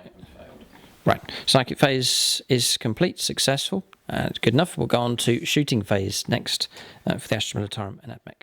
So firepower across here from the Ranger units firing their galvanic rifles. The transonic arquebus weapons can't shoot because they moved. So firepower from them. No damage caused. That was against the winged Hive Tyrant. And also the Tech Priest Dominus firing. No damage against him either. So Admech firepower is complete. It should be more impressive in later turns. Possibly a charge for them as well. Now it's down to the Astra Militarum firepower here to try and deal with this Tyranid attack. Okay, so Tank Destroyer is going to kick off the shooting for the guard. He's currently dug in just over there. D3 shots. 1 shot. Got a command reroll. It's going against the Toxicrane just here. It's got It's very rare that you use it in games. Try and help him get his maximum firepower. Good for you, James. 2 shots. That was your shot then? Okay, so not command reroll the number of shots, and that was a 3 that was rolled, so actually it missed here. So that's the Tank Destroyer done. Right, Plasma Obliterator, the actual building itself, is going to shoot into the Morlock. I'll try and clear that out of the way. Turret will spin around. Should be an easy shot. 5 shots. So you are on 4s? 5s. It is 5s, right. That's 2 mortal wounds, got 1 hit. His finger's going to burn itself out. And then a wound to roll up for. That's a wound, AP -3. Scope 9. Okay, 6 up save. No. 2 damage. 2 damage taken. Morlock drops down to 7 wounds remaining. Missile launchers now from bunker number 4. That's that one just over there. 3 shots. Needing 4s. They're inside, so they can't obey orders. Yeah, James is going to wait. There's venom ropes here, and these are granting -1. If you have 3 or more models, you can shroud monsters here. So James is going to try and either clear those out of the way or reduce their number down by 1, and that'll stop the protection that's going on here, the -1 to the hit rolls against the monsters. It makes sense to try and take out the venom ropes first. Yeah, he's going to use the auto cannons across here. They're just there, nicely in range and line of sight. Now they will pay -1. No, they won't, because I'm going to spend a command point for concentrated firepower. Good for you. Here we go, 6 shots. Take aim orders been given to them and concentrated firepower. Re-rolling, hit rolls. Yeah, there's no 4s there. They have to be left, but there's none been rolled. So 3 hits make it through. +1 to wound. So you're still on 4s to hit? Yes. Okay, so 3 hits make it through. +1 to wound rolls, 2s to wound. 3. So here comes the wound roll, needing 2s. They all made it through. That's -1. 1 at a time. First one. Dead. Oh, 2 damage, sorry. 2 damage, yeah. 2 damage. Model slain. That's mission accomplished. Model slain and 2 wounds caused. Good result. That just reduces their strength down and negates that -1 to the hit rolls against the monster. Okay, so missile launchers can now go ahead and shoot at the Toxicrene. Re-rolling 1s. 2 hits, 3s to wound. 1 makes it through. 5 up save. No. D6. D6 damage. 5 wounds, and then we'll go to Catalyst. 5 pluses. Blocks 3. 2 wounds taken, dropping down to 8 now on the Toxicrene. It's still very much alive. 3 las cannons from inside the bunker.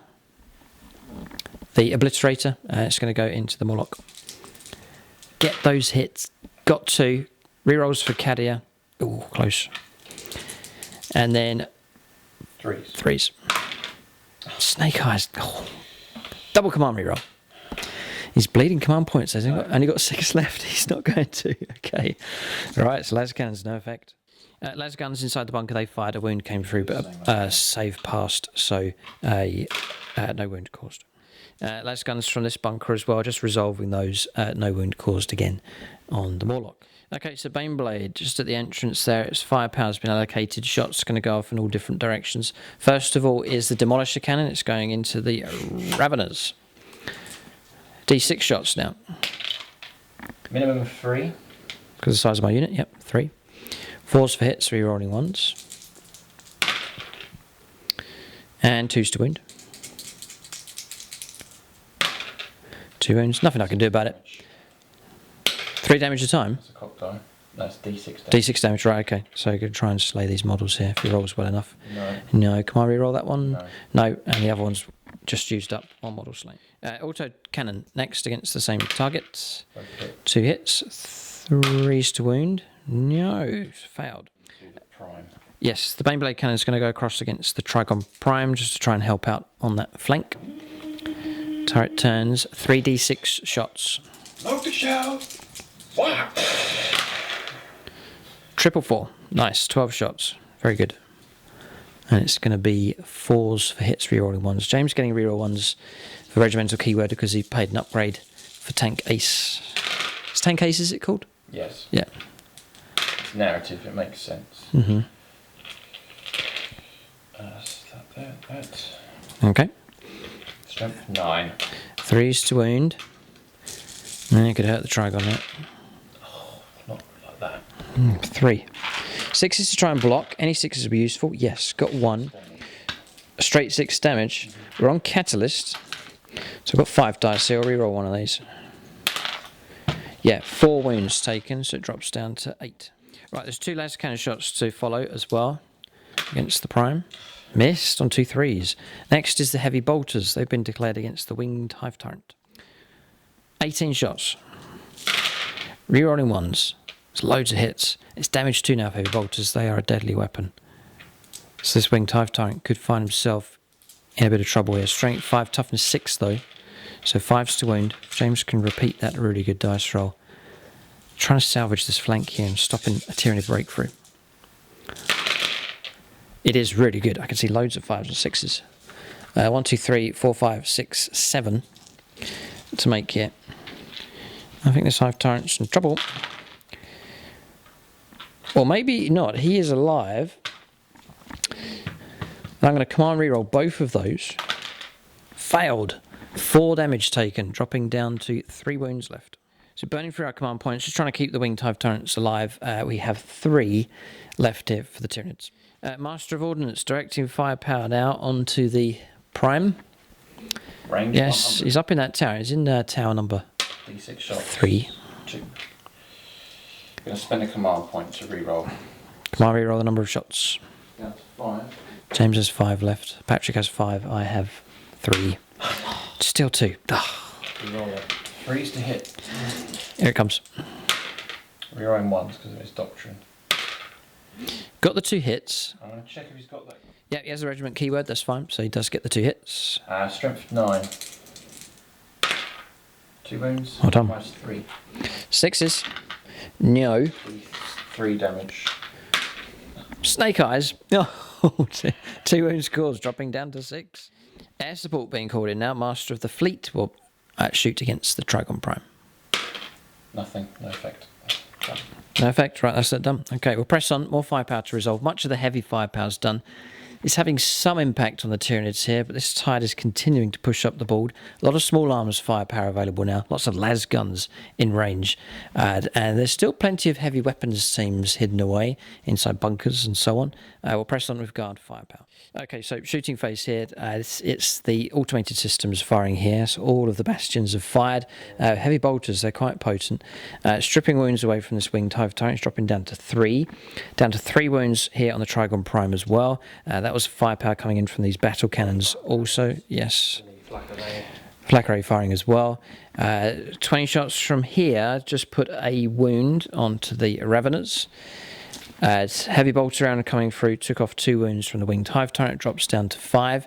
Morlock's gone, picked off by firepower from multiple squads, but rolled a 6 for death throws and dishing out mortal wounds. James Ortero, the commander of this force, has been slain. He was on a mortal wound already when the Morlock came up, And then his took... tactical officer. And his tactical officer killed as well. Probably the monster landed on both of them to kill both of those soldiers. So 3 mortal wounds on each of those.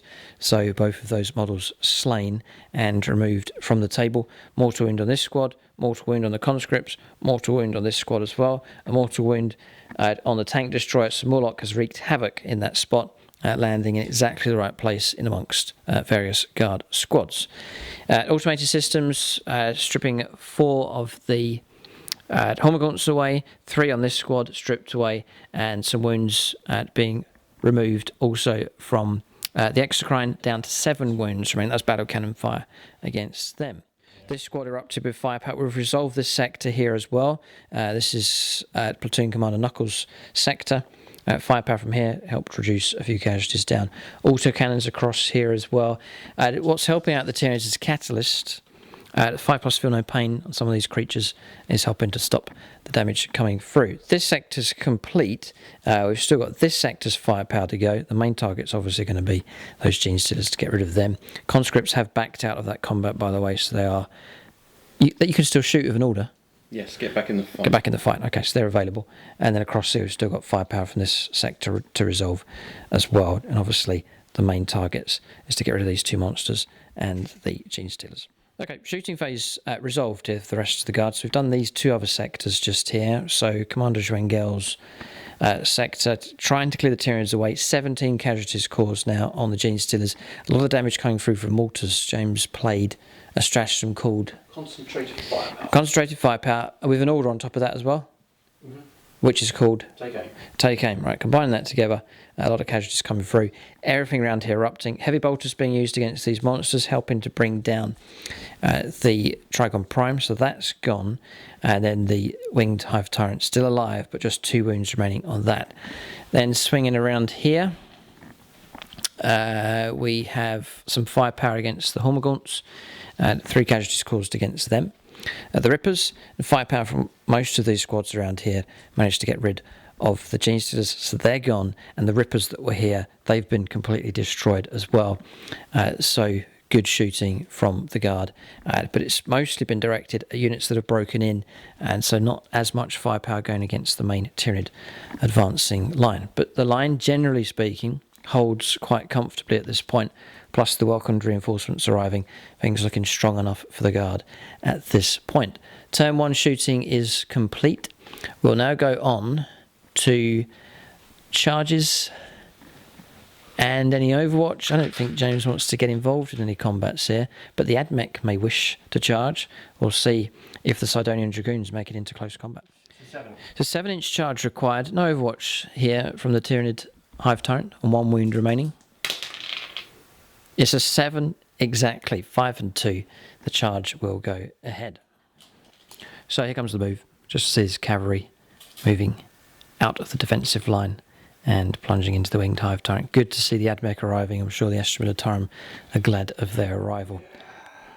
Yeah, so that's the only charge to take place. James's Guards do not want to charge into any of the other Tyranid units, so we'll hand over to Adeptus Mechanicus. It's just 1 wound to pick off here, but what we're saying, to try and reach this objective, which is just there where this Carnifex is at some distance, the best way to reach him, or really the only way to get there for a lot of Patrick's units, is to go for a blanket of firepower, but also charging, leapfrogging by charging in, piling, consolidation, and trundling off in this direction.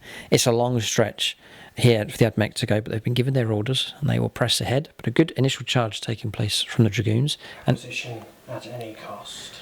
Acquisition at any cost, exactly. Here come the attacks. All the piling move's been made after the charge. They're all able to fight, so here come their attacks. Threes. Oh, and the Canticle is re-rolling hit rolls of 1 in the fight phase. So those 2 can be re-rolled. 6s become 3 hits instead of 1. 1, yes. There's a ton of hits here. This Hive Tyrant's going to be destroyed here. Okay. Yes, here comes the... Strength 8.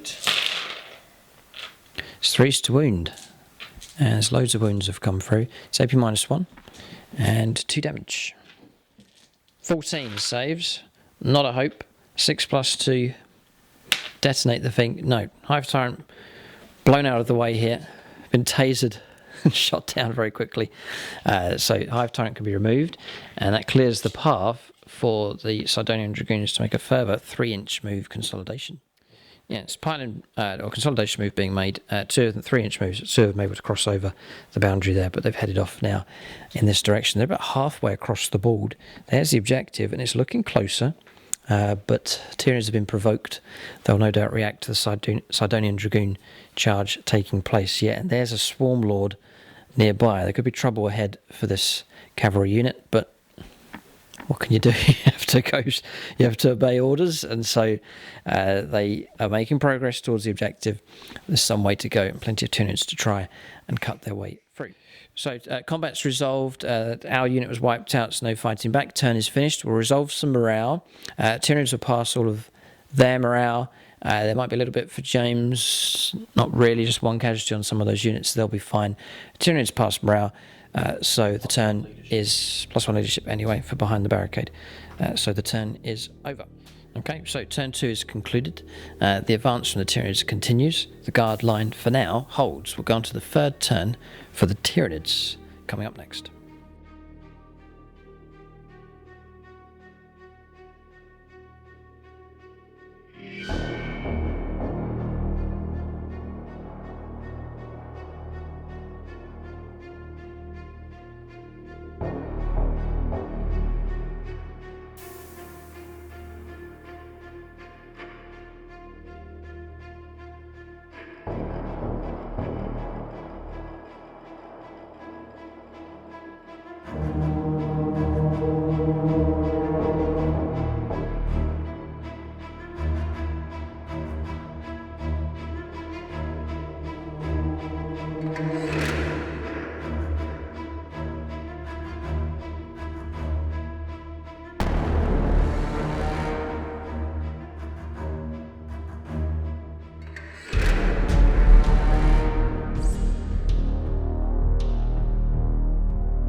we are on turn 3 movement here for the Tyranids. So you can see that the line has pressed ahead. It's lurched forwards once more, crossing sort of the 2/3 of the way part of the battlefield, and multiple charges lined up for Tyranid units.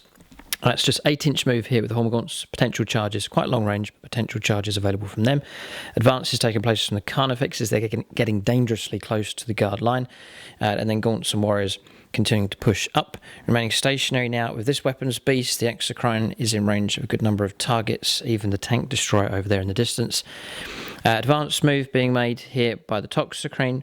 Warriors pushing up, advanced move made by these, all these units advancing. 7-inch move made by these Carnifexes, ready to charge, and again getting quite close to the guard line. These Carnifexes, regular move, Hive Tyrant, Swarmlord, all making regular moves, so available to charge into the Dragoons. Hive Guard moving up as well, or Tyrant Guard moving up. Raveners have gone 12 inches, heading off towards the Adeptus Mechanicus, and a general advance across the line here. Rippers have turned up, fresh unit of Gene Stealers making an advanced move, going 11 inches in total with them. In this corner, the Tyrannifex remaining where it is to fire twice. Another unit of Gene Stealers deep striking in with the regular Trigon. They've landed here, so fresh charges available with them. These are advanced. Warriors have made it to the abandoned line and ready to shoot. These Carnifexes advancing as well. We are paying the price, so for going through these craters and obstacles, it's slowing the Tyranids down to some degree. Raveners here moving through. These have advanced up. 3 Gene Stealers pushing off in this direction. The winged Hive Tyrants moved across. And then also arriving for reserve roll to 6. So it's come back against the Hive Crone. It's back in play. 30 inches flying across the board. That is movement done for the Tyranids. Good progress from them. There's even more charges, I think, available for them this turn. We'll go on to their psychic phase next. Okay, so psychic phase has gone off. Catalyst, 2 attempts here, failed. Command rerolled the last attempt, and we've put it onto the Swarmlord to try and keep him alive for as long as possible. Then lots of Psychic Scream and Smites going off here. 5 mortal wounds on one of the Dragoons. And then around here we did catch the Lord Commissar. It was the closest model. Psychic Scream used against him and Smite brought him down. So the Lord Commissar is no more. 2 mortal wounds as well. Smite coming from here, from the Tervigon. 2 mortal wounds on this weapon position, down to just 1 wound left. We're going to shooting phase next for the Tyranids. Plenty of firepower available from them coming up next. All right, so shooting for the Tyranids here. We're going to fire these at the Baneblade like we did last time. 3d3 shots. -1 to hit. It is -1, right, okay. So it's going to be 4s for hits with 5 attacks. 3 make it through. 3s to wound. 2 wounds. I've got 1 command point left. I'm not going to command reroll that. So 2 saves to make here. 4 up armour. 4 up armour saves. James or Of the psychic barrier. 2 3s. No. That's 6 damage caused on the Baneblade. Alright, so now we'll go to this bunker buster here. I'm going to fire it at the Chimeras this time. So we'll fire the first one at the Chimera that's just there. So 3 shots need 4s. We've all missed, so we'll fire at it again. And missed again. That's horrific. 2 1s and a 2, followed by 2 1s and a 2. No, it's no good. Bad shooting this round from the Tyrannifex. So next up, the Exocrine. It remains stationary this time. So no stratagems to help it out. Not enough command points for any stratagems, so we're just going to go for regular shooting. So 6 shots need 3s. Not very good. Toughness 8 on that thing. Or it is toughness 8. Interesting. 5s to wound. 1 wound comes through. AP -2. And 2 damage. 1 no. No, okay, so 2 wounds caused. And we'll fire at it again. Something wrong with the dice here. No wound, that's it. Okay, so Exocrine finished. Some promising firepower available, but Tyranids struggling to make an impact here. We'll continue on with their firepower. There's some more to go, but most of the heavy guns have now fired. Alright, so shooting phase has been finished here for the Tyranids. So 2 casualties on the conscripts. That's firepower coming in from the Toxocrine. And some Death Spitters firing through from warriors as well. Now, a couple of mortal wounds put onto The tank destroyer is down to 8 wounds left. That's 10 Ticklid firepower coming through. Then across here, we're firing Ogryns. 2 casualties in total against them and 2 wounds inflicted on another model. That was barbed stranglers. Oh no, sorry, Stranglethorn cannons coming from the Hive Tyrant, and then also 2 of the Carnifexes. Then the Raveners firing their Death Spitters, just causing 1 casualty on Patrick's Servitor. Here, wounds being caused from venom cannons from the warriors, dropping down to 7 on this Chimera, and then firepower coming from Death Spitters from the warriors as well. 1 casualty here on this squad, and 1 casualty on the weapons team just over there as well. So light casualties really, not too much damage being done. We'll go on to charges next for the Tyranids on their turn 3. Alright, so charges taking place here. Hormagaunts have made it in on this flank, so good result for them. The other unit failed to make it in. All these units across here advanced. The Hive Crane tried to charge and failed. Extra Crane had advanced, so can't charge. Across here, multiple monsters charging into the Dragoons. So they've bravely moved out of the defensive line here, but they've been set upon here by the Tyranid monstrous creatures. Swarmlords rolled an 11 for his charge. He swung all the way around the back. Cunning warlord that he is. 3 Carnifexes have gone in. The Hive Tyrant's gone in, and the Tyrant Guard. Across here, Raveners swung to their right and have gone into this specialist squad. 3 Genestealers into this guard squad. Fouled charges across here, so these Genestealers and Trigon have not made it in. Rippers made it in and have charged into this squad. This sector here, under the command of Platoon Commander Juengel, is in trouble. Looking a bit thin on the ground. Tyranids continuing to break in. Looking stronger across this side, though. James's defensive line holding well. This is Commander Phrase holding this position. And looking quite comfortable for Commander Knuckles as well. We'll go on to combat resolution here. Tyranids, multiple units involved in close combat. There is the possibility of interrupting play. Both James and Patrick have command points available for that if they so wish. So Tyranids need to choose wisely which unit fights first. So James says we're going to choose this squad here. There's only 3 of them left, so I want them to fight. So 9 attacks, all attacking with acid maws. And then it's going to be 3 pluses for kills here. So we have brought down, it's AP -3, so we brought down 4 of those guardsmen. Looks like just the sergeant will remain. Alright, so interrupt play has taken place. Patrick's gotten the interruption here, obviously.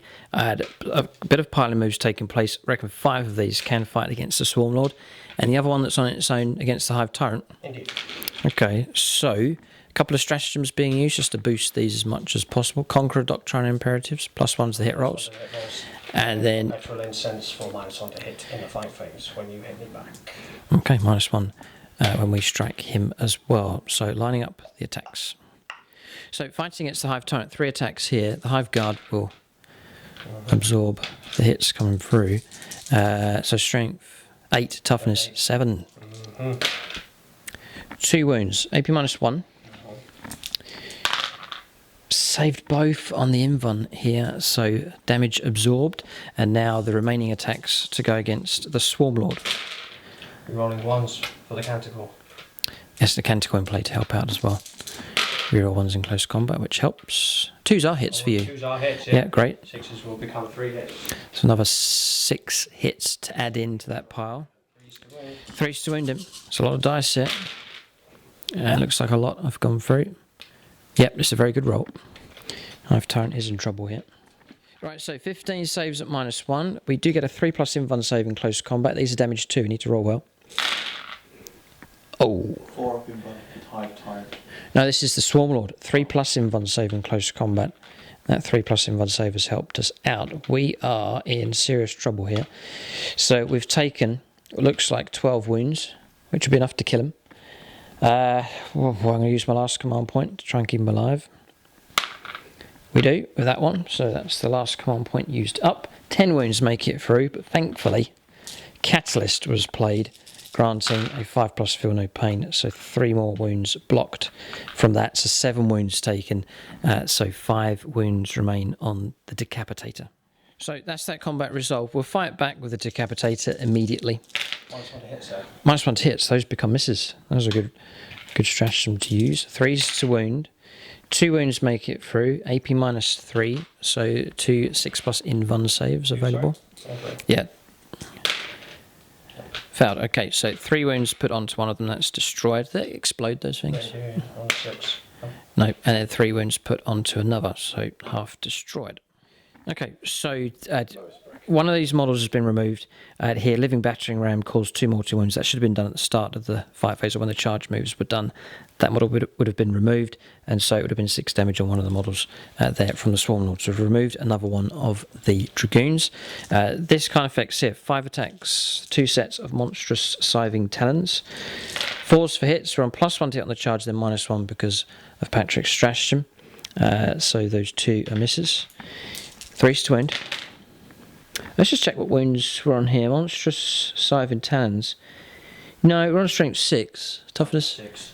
They're toughness 6. So 4s to wound. So those 2 do make it through. Yeah, so you're trying to make 2 saves here of 6+ invuln saves. That's what we're trying to do.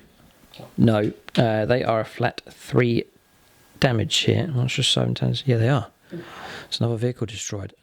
Right, so models detonated here, so we've dished out a mortal wound onto each of those 3 Carnifexes and 1 onto Patrick's own unit.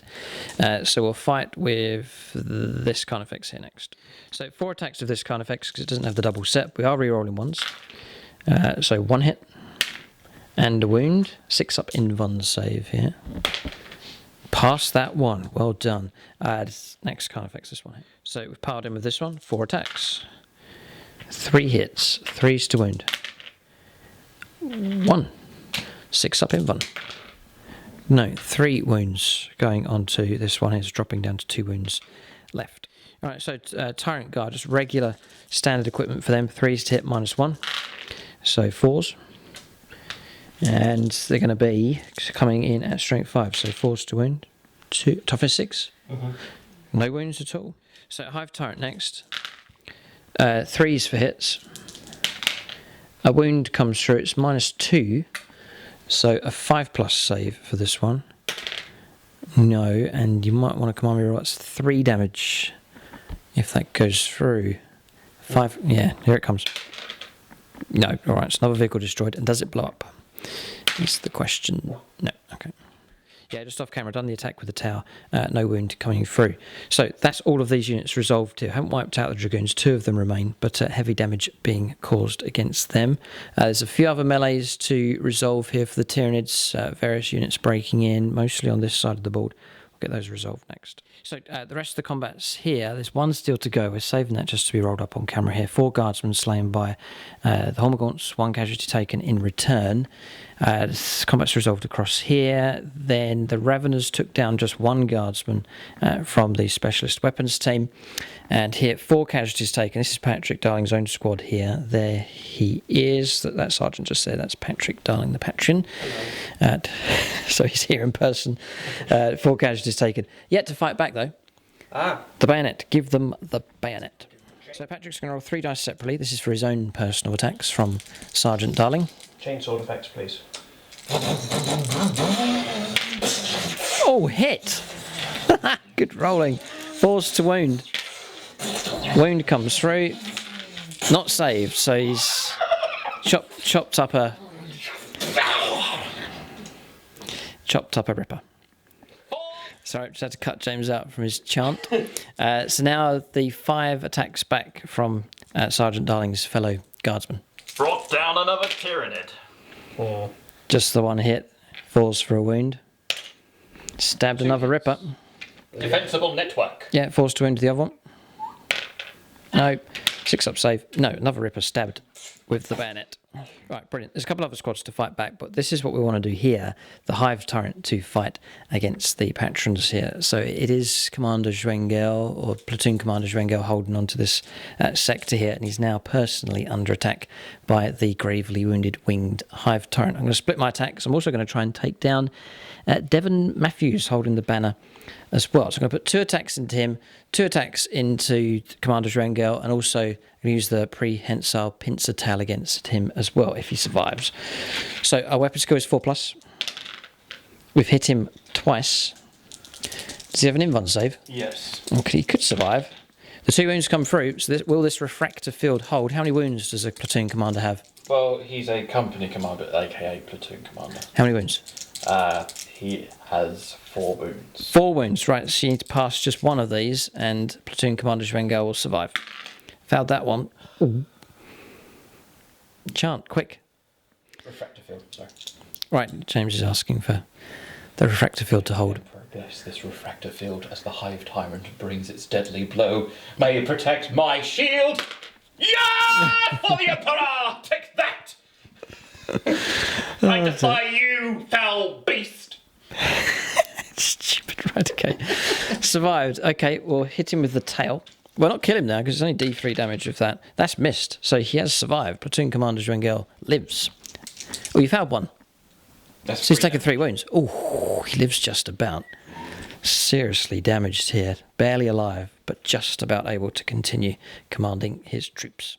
Right, so pressing on. Schwengel survives, but can Matthews withstand? He's got no invulners to save, has he? He doesn't care. I've got my flak armour. It's AP -3. Don't care. You can't even roll a dice. I just need to Let's get... see if you can hit me. Oh! I've got no command points left. 2s for a kill. He should die. And he's gone. It's AP -3. 3 damage. So that is Devon Matthews, the banner man. Is gone. Now, here's what. No. He is part of that command squad. Is he? He Oh. is still alive. He holds the banner, plants the banner behind the sandbag and says, "For the Emperor! For the Emperor and for Cadia! Right, can we you- will stand and defy this foul abomination!" Remove a casualty, please, from that squad. I'll remove the... Vox. Oh, the Flamer. Flamer's gone. Okay, I thought that was an individual model. So he's been protected by his other brethren in the squad. Devon Matthews remains alive, clinging on to the banner in defiance against this winged Hive Tyrant attacking from above. Right, so it's not over yet. Attacks back, because the Tyranids have finished. So, Consolidate! Attack! yes, Fix bayonets! there's no chance here. Right, Has guns to bear! go.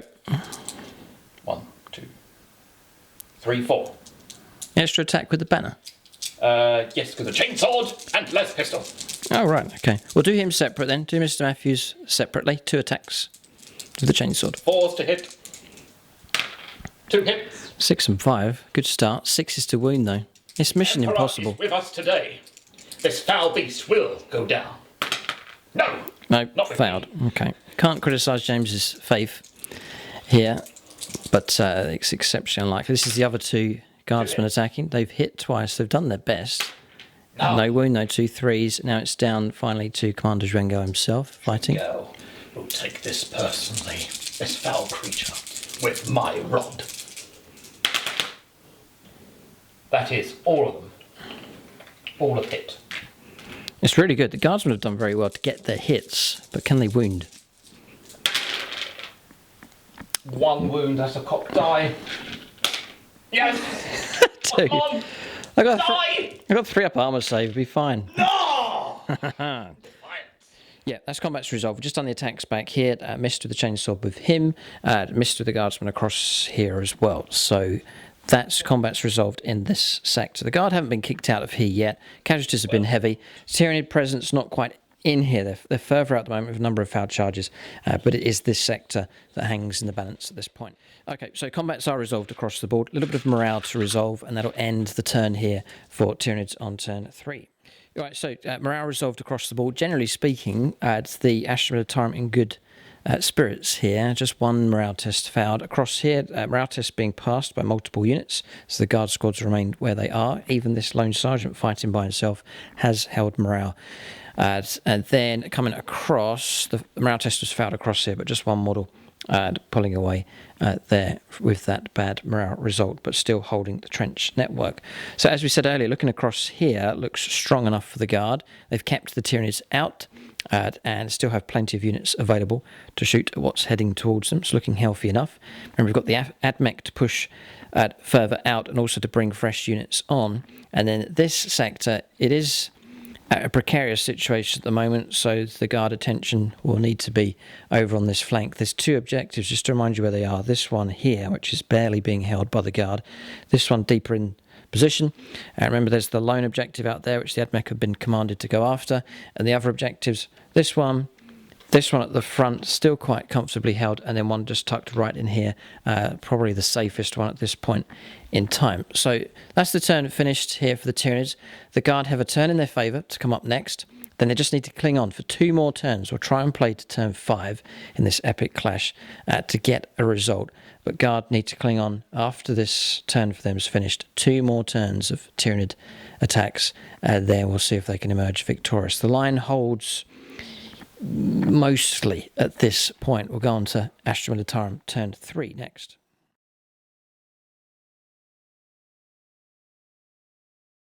Alright, so movement done for the Astra Militarum here on their turn 3. So it's been a case of backing out of close combat as much as possible. This lone sergeant is stuck here against the 3 gene stealers, but other units backing away. The idea is to pull away with some units and then blow away Tyranid units with others that are available. And there'll be a case of trying to reoccupy this defensive network once enough Tyranid units have been cleared away.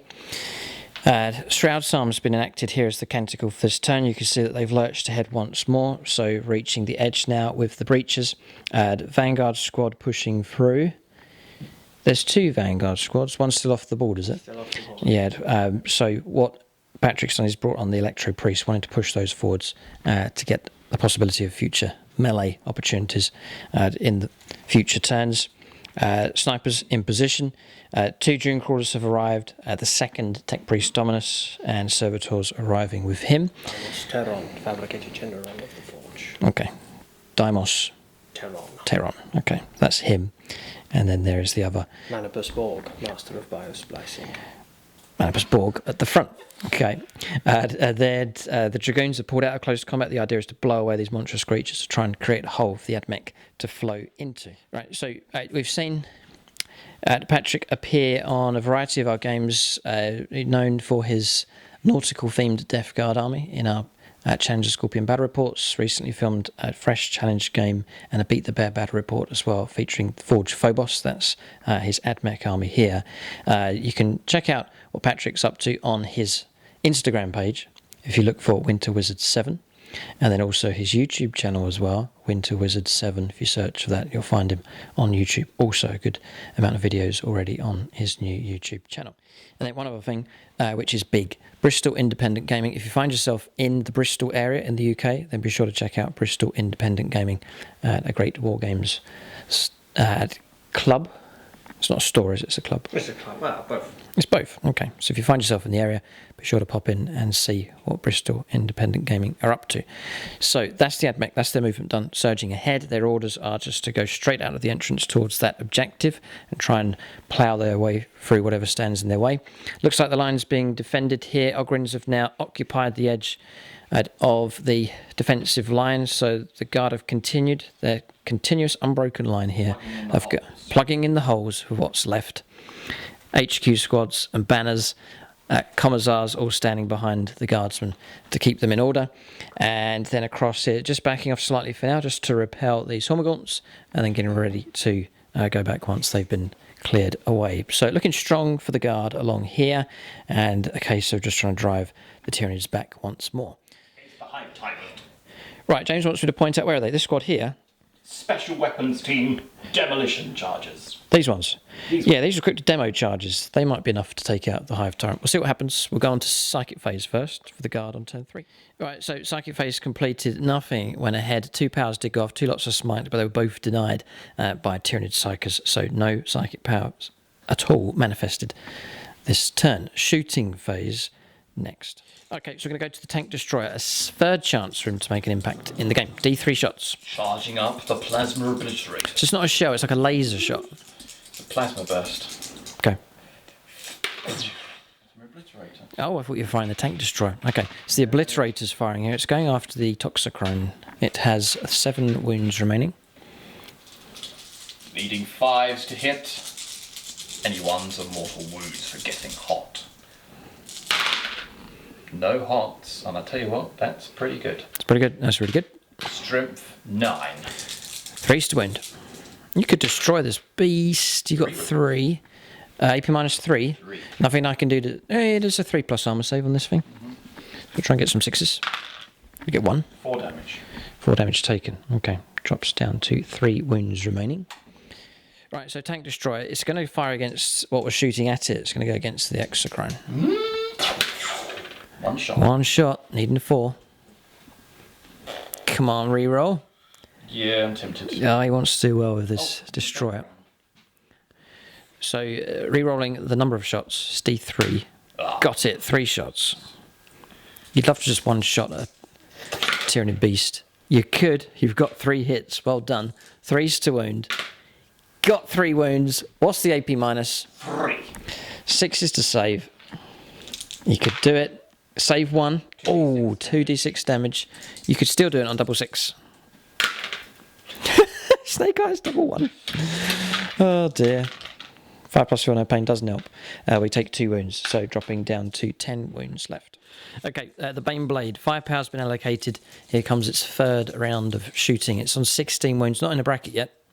No. Not quite, okay. That was on 14 actually. It's 14 wounds, not 16. So if it was 13, it would be -1. Ooh, that closer. Okay.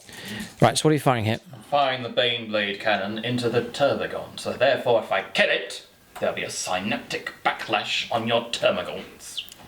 He knows his foe. Here it comes. I do indeed. Like so. 12 shots.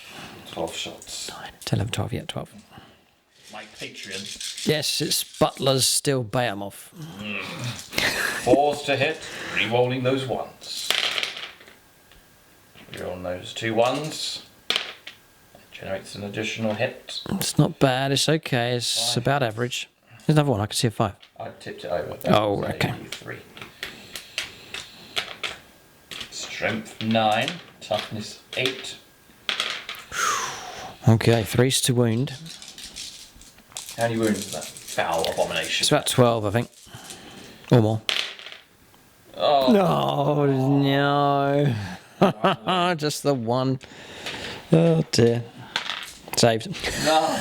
Okay. That was great. 0 damage, and it was a great That was a dud. dud shot. Okay, next. Where did you allocate your les cannons? The last cannons, 2 of them, I'm going to go into that Carnifex. This one? Yes. Okay, 2 shots, needing 4s. Rerolling that 1. Yeah, missed. It's a 3. Strength 9. Wounded. 6 up save. I like these grey dice. Another 6. That one's blocked. Auto cannons. Yeah, see him target. Leave them alone. He's taking them away. On it. Toughness 7. 1 wound. And that's for auto cannon. Yeah. 4 up. Failed. 2 damage. Where's my grey dice gone? They're gone. 2 damage taken, dropping down to 5 wounds left. How they bolters. Oh, Demolished Cannon. I'm going to shoot at that Carnifex. This one here at the front. Okay. D6 shots. 3 shots. 3. 4s to hit. 2 hits. 2 hits, yeah. Strength 10. 3s to wound. I think it's AP minus 4, isn't it? No, it's AP minus 3. Okay. That's the Hellhammer. Right. Past 1. 1d6 damage. This is a fresh Carnifex. No Ooh. longer fresh now. No, it's down to 1 wound left. Yeah, 2 wounds remaining on that one. It's an 8 wound model, taking 6 damage. So heavy bolters now, 18 shots with them. Yes, we know where the shots are going. They're going into the Raveners here. 18 shots into them. 4s to hit, re-rolling 1s. There's a few 1s. It's not too bad. It's a good number of 6s being rolled. And there's a few more hits coming through. Be 3s to wound with toughness 4 and 2 damage a time. This could hurt the Raveners here. They're quite a flimsy unit, really. Not very tough. And you know, I'm saving 5 plus. 3s to wound. Yeah, there's a good few have made it through. It's good rolling. Minus 1. We're looking at 9. Ooh, ouch. Shot saves. Yeah, 2 6s. at a time. 6s to block. Now I can roll these, doesn't matter. So I've saved 2. So that is Ravener's already on a wound, so that's a dead Ravener. Then another dead Ravener, another one, and another one. So 4 dead Raveners in total, 2 wounds on another. So the squad is almost wiped out. Just 1 Ravener and 1 wound remaining. That's devastating stuff. Heavy bolters. The new rules for them proving deadly. Okay, so firepower will continue here for the guard. Plenty of shooting available, and AdMech firepower also available. Okay, so we will fire a bit of the AdMech stuff here. Patrick's going to use his neutron laser dune crawlers at the back. So that one on the left is going to fire at this Carnifex on the left. This one across here is going to fire at this one. Show the guard how it's done. The stubbers as well. And the stubbers to finish them off. Right, so your right hand one against my left hand Carnifex. D3 shots. Just the one. Just the one. No point. Okay, command reroll immediately. Still just one shot. You could still destroy it though, it's D6 damage. Gain that. Cause our monitor malevolous warlord trait. No, 3's to hit. Ah, missed. Man point. Yes, because it's Apocalypse, go ahead. Just about hit, struggling here, and then 3's to win. No, 3's to win. Yeah, I haven't even winded. But now it's my sword. Can't do nothing to do. Stop it. Minimum of 3 damage. A 5 or a 6 will bring the Carnifex down. No. Command reroll. Nah. Heavy stomach. Okay. All hit. So that's 2 wounds caused. 5's to wound. 2 wounds with the stubber. Did you cause 2 or 3 wounds against that? 3. Did you cause 3? I'll drop down to 2. And you've got 2 wounds there for me to save. On 3+. Fouled 1. Drops down to 1 wound remaining. Should easily be able to finish that Carnifex off this turn. So the second one going against this one. Yeah. D3 shots with a laser. That's better. 3 shots. 3's. 2 running ones for the Dominus. 2 wounds will destroy this beast. 1 wound caused. No, fine. Leave it. D6 damage. Just go straight for an AP -4. And it's 4 wounds caused, dropping down to 3 on this Carnifex. Stubber. 2 wounds. Fouled that, dropping down to 2 now. So both Carnifexes still alive, but they're in a sorry state, and they should be finished off this turn, as Patrick has all of those servitors, not servitors, they're breachers. They've got their firepower to go, so plenty of guns still to be used. Okay, so automated defense systems have been firing here. So what have we got here? 3 casualties from this turret. Right, gotcha. Okay, and then Hive Crane took some damage from the flak gun over in that corner. 3 wounds taken there. Exocrine's almost dead. Battle cannon. Yes, that was from the front one. 2 wounds left on him. That bastion did 1 damage with its heavy bolters onto them. Yep, and then we've got here 2 Carnifexes removed from play. Because these bastions are manned, there's men inside, are able to direct the firepower. So heavy bolters proved very effective here, took out 2 of these Carnifexes, so they've been removed from play. That's good going. Battle cannon here isn't manned, it's abandoned on this flank, so had to fire at the Rippers, but did destroyed 1of the bases. And the winged Hive Tyrant is gone. That was firepower from the flak gun in the corner and against that air target. So triple monsters being slain here for the Tyranids. 2 Carnifexes gone. Winged Hive Tyrant removed. Ineffective this battle cannon against him.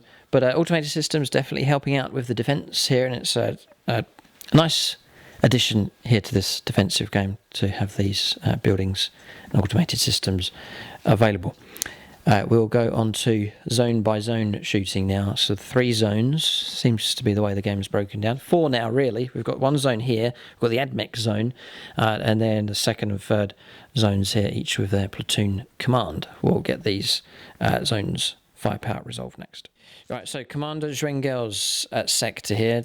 Ripper's Patrick's own squad just here. Ripper's almost destroyed, just 1 base left with a wound. On that, 3 Hormagaunts brought down. That's 5 from the guardsmen just here. Mortars took out another 6 of the Gene Stealers, so 7 casualties on them in total. And then here, just 1 wound remaining on the Trigon. That damage came from las cannons here from Bastion number 2. That's firepower done in this sector. Still plenty of Tyranids though, so the situation is by no means saved at this point. We'll go on to the AdMech firepower next. Right, so firepower's been done. We've actually done 2 sectors here. James at one end, Patrick at the other. It's just that sector there left to go. So firepower here. The breachers concentrating their guns on the Tervigon. You can still see it's alive, but it's only on 2 wounds remaining. Then They'll put all of their radium carbines and the plasmas into this one lord and did nothing. Nothing. Yeah, he's made his saves. Nothing. Eradication pistol, nothing. Snipers took out the Trigon. Trigon. Yes, they finished him off just in the nick of time. Transonic Arquebuses set up and took that monster out. So Admech saving the day on this flank, partly. Where's the 6 casualties come from on these? They came from the Galvanic rifles, yeah, supporting fire coming from those Ranger squads. And that's the Admech firepower resolved. Then across here in this sector, Hormagaunts wiped out and repelled. Hormagaunts here wiped out and gone. And this has gone really well in this corner. This is Platoon Commander Knuckles, and his men have created a nice large gap here between themselves and the Tyranids. These Carnifexes are dangerously close. They took down the Toxicrene. Oh, it was the autocannon team? Mm-hmm. Yeah, okay. Yes, so they fight across here. Toxicrene, gone. One of the monsters blew up. Yeah, it was the Trigon across here. So mortal wounds coming in against this squad of Gaunts. Didn't blow up. The Death Rose. Death Rose, yeah. So another casualty there on the Gene Stealers, 3 casualties on the Gaunts just behind. So it's just this sector here. Commander Fraser's boys to shoot next. All right, so the rest of the firepower has been resolved. Devastating firepower coming here against the Hormagaunts. Lots of small arms firepower being done against them. The Swarmer Lord is still alive. He has 2 wounds left here. So a number of units firing at him. Snipers picked off a wound from him, but he has 2 wounds remaining. One of the plasma gunners fired and overheated and died. So one of those has been removed. Then I think we've reported the damage across here. The 2 Hormagaunt squads are gone. There was a Carnifex was slain around here somewhere by somebody. That was the autocannon. Autocannon team. Pillbox. Across there. Okay, so that's disappeared and gone as well. So that's firepower resolved. Tyranids looking a bit thin in the middle here. Their infantry squad's being decimated by Astra Militarum firepower. So one last pistol shot to go. It's the Commissar. Where is he, James? He's tucked in there. He's going to supercharge his plasma pistol to try and finish off the Swarm Lord. And I knew it. It's a 1. And he's dead. Come on, reroll. Keep him alive. I've got no command points. Oh, no. Did he stand still? Yes, but he's an auxiliary detachment. She doesn't have the CAD and keyword. Oh, no. Right, Commissar's gone. And on that note, we'll end the shooting phase here for the Astra Militarum. We're just talking about the game. Just sort of pan round and show you how it's going. So Tyranids looking quite strong on this flank here. Looking thinned out in the middle of the table. Still some significant monsters left. And then looking strong on this flank also with the potential to break in. The mission here, as I think it's going quite well. Astra Militarum holding well. Tyranids still having a good chance of breaking in with 2 turns remaining for them if we play to turn 5. And I think a chance for the Tyranids still to gain victory. Number of objectives within their reach. So I think, generally speaking, balanced enough game. I think everyone's happy with the special rules. Tyranid monsters and units being recycled. You got no 6s at all. So no squads were recycled for the guard. So no 6s being rolled. And then a nice aspect here with the Adeptus Mechanicus turning up here to support the guard here in this game. Turn's finished. A bit of morale to resolve for... No, there's nothing for the Tyranids. So charges next as we finish off turn 3 for the guard. Okay, so charges have taken place. Admech have surged ahead here. One of the breacher units has gone in to the Swarm Lord, just trying to leapfrog ahead here. A charge helping them to get up the board a bit quicker. And the Ogren's breaking out of the defensive line, charging into the Swarm Lord as well. That's the charges that have taken place. We'll go on to combat resolution next. All right, so preparing to resolve these combats here, just looking at the rules, an interesting quirk with them. Servitors have also made a charge. They've gone in. Patrick just trying to get as many units as possible up the table as quick as possible. So we're looking at here with the rules is starting to play whose turn it is not taking place. The players must alternate selecting an eligible unit from their army to fight with. An eligible unit is one within engagement range of an enemy unit and or made a charge move. So what we're wondering here is if the Ogrins charge in, destroy the Swarm Lord, so then when we come to the breachers, even if there's no enemy unit within engagement range, because they made a charge move, they can be selected as an eligible unit, and they must make a 3-inch move towards the closest enemy unit, which would be these. And then a consolidation move also available, so they can move despite having no target to fight against. Interesting there, but every inch counts here for movement up the table with this AdMech force. We reckon we can do it, but it all depends if James is able to bring down the Swarm Lord as the Ogryns pile in against him. So all the attacks coming in, here they go. It's 4s. They have a base of 3 attacks. Mm-hmm. They get +1 to their attack because of Avalanche of Muscle. Okay. And they need 3 to hit. I don't think I've ever seen this one before. Ogryns against Swarm Lord. Well, you're about to see it. Uh-oh. There's a lot of misses. A lot of pushing and shoving going on as they try and reach the Swarm Lord. There's 3s to hit. I can imagine one of them just running up trying to headbutt the Swarm Lord. Well, funny you should say that. There is a character called Nod Dog who does. What's that? I think you've missed an it there. Come on, roll up, you bonehead. Go. Strength. 5. 5s for wounds. 3. It could be enough. Damage 1 with their shiny bold heads. Oh, come on. We're going to die. I need a 5 or a 6 because of Catalyst. I've got no command rerolls left. Swarm Lord, come on. Oh. He is alive. 1 wound left on this Swarm Lord. Servitors to fight I'm going next. to fight with the little ones first. The little ones. Oh, the tiny servitors charging Only in. 2 of them in range. He's keeping within range of the tech boost for his +1s and they feel no pain. So they hit on 4s normally, it's -1. No, sorry, they hit on 5s. +1. +1 for him, -1 because of the nature of the weapon. Gotcha. 5s to hit. Double 6 Mechanicus. for the Omnisire. The Omnisire. And the Archvagos. 1 wound. Could be enough. -2. 3+ invuln save. Passed. Oh, withstand that. Come on, survive. I'd love to be able to fight back with this thing. 1 wound remaining. It's going to be down to the breaches next. Okay, so they've been able to go around a little bit, but not been able to push more in this direction because the Swarm Lord does remain alive. They can all attack. Pause. Bound to be able to do it. Eesh, not so good. Strength 6.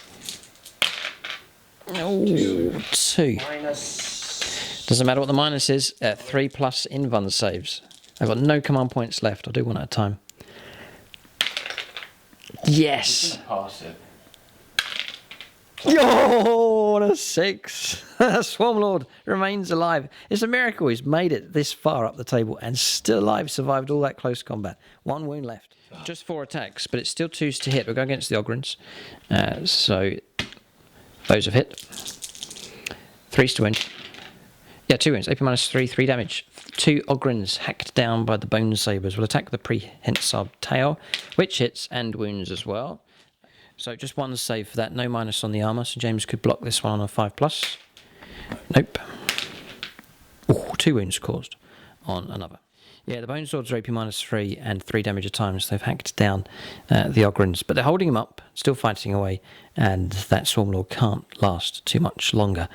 So combats are resolved. There's one other combat that was resolved very quickly. 3 Geniuses quickly brought down the Sergeant just in the trench here. So this combat's resolved. One other combat that's been finished here. The Commissar charged in, caused no damage. The Sergeant survived. He needs to make attacks actually. We attacked back. It was then our turn to fight. We attacked, put 2 wounds on the Commissar, but he's still alive. The Sergeant fighting 2 hits. He's trying to bring down Gene Stealers with Chainsword. 2 wounds, good for him. No, that was a 4 there. It's just 1 wound comes through, and that's been saved with the 5+ invuln save from the Gene Stealers. That marks the end of the turn. Morale, there's none for the Tyranids, none for the Guard. Yes. Can't foul that, just 1 casualty. Leadership 8. Yep. Commissar. And the same with the Guardsmen overheated. 1 casualty on that squad, they'll be fine as well. Turn is over. So the fight continues here. Swarm Lord fighting away against the Ogryns. The battle rages on. We'll go on to turn 4 now for the Tyranids.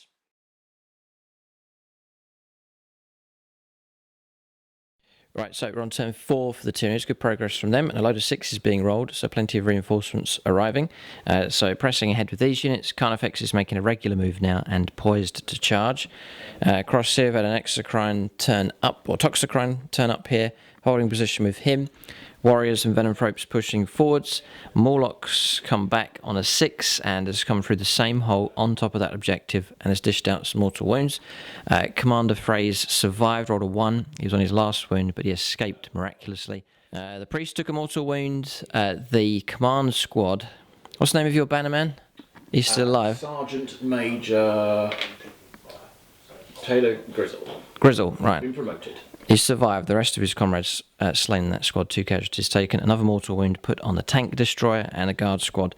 And this one just here has taken a mortal wound as well. You can see the Hive Crones moved across also. The Swarmlord continuing to fight. Other units pushing forwards. This Hive Tyrant and Tyrant Guard moving over the terrain. Carnifexes moving forwards, ready to charge. Genestealers advancing through the terrain just here. We're paying the -2 for advancing and moving, so it is slowing the Tyranid units down. Sort of looking for gaps, but they're not having to pay the cost in inches moving through. Rolled a 6. The second Tyrannifex is back, so fresh one of those moving on. Hormagaunts moving up. Number of Tyranid units moving on to this objective just to make sure that's secure. Another unit of Hormagaunts. This Neurothrope advancing across. Winged Hive Tyrant has arrived and has turned up. Fresh unit of Genestealers. And then a proper break-in taking place here. Multiple Tyranid units moving through onto the objective. This one is well secured now. Warrior squads pushing up as well. So Tyranids in with a chance, if you reckon. This turn and next turn, they may well be able to take a number of objectives. So movement's complete. We'll go on to their psychic phase next. Alright, so psychic phase finished. Lots of smites going off and psychic screams being used. 1 dragoon slain and a mortal wound on another. So lots of psychic damage being caused against them. 2 attempts at Catalyst did go off to protect this winged Hive Tyrant. And then a number of Ogryns being brought down again by Smite and Psychic Scream. And Smite across here as well brought down 3 guardsmen from that squad. So much of the Tyranid psychic emphasis is around here, the entrance to this Imperial Defence. Psychic phase finished, shooting phase next. Alright, so we'll try and capture the fall of this Baneblade if we can destroy it. This fresh Tyrannifex that has arrived is in range, 48, so 3 shots need 4s, just the 1 hit. It is a wound, AP -3. So save hit of 6+ on the Baneblade. It's not going to destroy it. It's on 14 wounds at the moment. Not saved. D6 damage. I have no command points left. 5 wounds caused, dropping down to 9. Ouch. Baneblade in trouble. We'll go one at a time with these Carnifexes here. So the first one on the left. 2 shots. 2 hits. 2 wounds. -2. This will be significant if this makes it through. 3 damage a time. 2 saves of 5+. On the Baneblade. Yep, here it comes. Save 1. Save 1. 3 damage taken, down to 6. We'll go with the next one. 3 shots. Sensing that we could maybe do this. 1 hit makes it through. It is a wound. Another save to make here of 5+. Here it comes. Yeah. Alright, it's worked. And the last Carnifex, 3 more shots. 2 hits. 2 wounds. 2 more saves to make. You've got to pass. You failed. Oh, failed. Come on, reroll. I've got no command points. No command points. It is gone. Detonation. Oh no. Right. Uh-oh. If it detonates, it's going to be a stinking mess. Don't roll a 6. No Do command not. point reroll. You can't reroll it anyway. Don't roll a 6. Oh. Oh, okay. Baneblade destroyed. Right, so that's Baneblade destroyed. That'll make the hearts of the guard defenders sink. James can bring it back, though, on a 6. On his reinforcement step of his next turn. It's unlikely, but that is the Baneblade gone for now. We'll press on. More shooting here for the Tyranids. Right, so that's the Baneblade destroyed. RIP Tank Commander Butler. Butler's Steel Behemoth has been destroyed. Did well in this game, though. Its firepower has been excellent, distributing shots all over the board. But now the hearts of the guardsmen across the line, surely they must be sinking. No, the Baneblade has been destroyed. We'll press on. More Tyranid firepower to come. Okay, shooting phase resolved for the Tyranids. Guard squad wiped out on this flank, extreme left-hand side for the Tyranids. The guard squad that was just there, it's firepower coming from these units. And then the Tentaclids firing through. The Destroyer knocked another wound off. It's down to 6. Then next was the Hive Crone firing, wiped out the platoon command. Fraser's still alive, but the command and the banner are gone. Then 4 casualties taken on the Vanguard. That was firepower coming in from Death Spitters here. Then the Chimera was picked off. That was this Tyrannifex firing. The Chimera just here. It didn't explode, but that has been destroyed. Small firepower from here causing a few more wounds, down to 6 on this one, and down to 3 guards, or 3 casualties taken on this guard squad here. Just small arms fire beginning to come into range here for the smaller Tyranid units. That's firepower done. Not too bad from them. We'll go on to charges next for the Tyranids on turn 4. Alright, so charges taking place for the Tyranids. Lots of them have been successful. You can see all 3 of the Carnifexes have made it in. The Hive Crones charged into Commander Drengel, the Priest, and an infantry squad. The 3 Gaunts, or Hormagaunts, there have gone into the Astropath. The Broodlord's has gone into the Commissar. 1 Carnifex into here. We've rolled up mortal wounds. None actually scored as the Carnifexes have gone in. One of them has gone in against the Ogryns. 2 have gone in against the Cataphron Breachers. Then the Hive Tyrant's gone into the Breachers as well. The Hive Guard, or Tyrant Guard, have gone into the Dragoon. Tried charging these Carnifexes, but slow by difficult terrain, so none of them have made it in. Then across here, truly this flank is beginning to collapse here. Genestealers going into the Chimera. Ongoing melee across here. 2 Gaunts into this squad. Then Ripper Swarm has gone into the Mortars. Hormagaunts have gone into this guard squad just here. So a real break-in taking place on this flank. Tyranids swarming past the objective across here. So the game really does hang in the balance here. This is what we were hoping would happen. A nice close fight. This battle could go either way. We'll go on to combat resolution next for the Tyranids on their 4th turn. Alright, so combat's resolved here. Just 3 wounds put onto the bunker. Auto hitting it but struggling to wound. Needing 5s. Then what was here? Something was here. The weapons team destroyed, wiped out entirely. So that's the autocannons gone. 2 casualties, 3 casualties caused on this guard squad. No damage done in return. Hive Crone missed Commander Phrase, and then in return, Commander Phrase caused 2 wounds with his power sword. So good attacking from him, dropping to 6 wounds. A wound coming through from the guard squad as well. We actually got no hits and no damage at all with the Hive Crone in close combat. Not very effective. So Astropath missed, and so did we. So no damage caused in that close combat. The Commissar that was here was quickly slain. We picked up a command point as well. When Genestealer units destroy characters, they get D3 command points with a 0 command point stratagem being used. So we've harvested 1. Then across here, the Swarm Lord has survived, hacking down a number of the Ogryns. There's just 2 of them left. Then Carnifexes as well, bringing down some Ogryns, and then also 2 of the Breachers destroyed. Damage coming through from the Hive Tyrant also. As the Dragoon that was here destroyed by the Genestealers, and they've consolidated and pushed ahead. So really, this mission of pushing out here to the objective, I think now it's more of a case of trying to block the gate here. The enemy is at the gates, literally here. That entry point just over there. Genestealers destroyed the Chimera. It detonated, causing multiple wounds all over the place here. Rippers took out a base, then died. They were slain. Patrick Darling's squad here wiped out and destroyed, and then consolidation taking place. So it is official. This is a proper break-in now here by the Tyranids. So they're now starting to sweep along the line, and this objective along here is now in danger as the Tyranids press ahead. So even more pressure on the guard now. There are gaps appearing in the line and breakthroughs taking place. Devin Matthews, yeah, the sergeant that was here, he's slain. So that's one of the patrons brought down. Patrick Darling patron here, gone as well. So patrons being slain also. That is combat's resolved. Bit of morale to resolve, and then that will be the end of turn 4 for the Tyranids. All right, so morale resolved. A few models fleeing. The Vanguard failed morale across here. 1 model slain, another one fled. But other than that, morale pretty good still for the Guard. And the Tyranids auto passing with Synapse. So that is the turn finished. We're going to turn 4. The Guard next.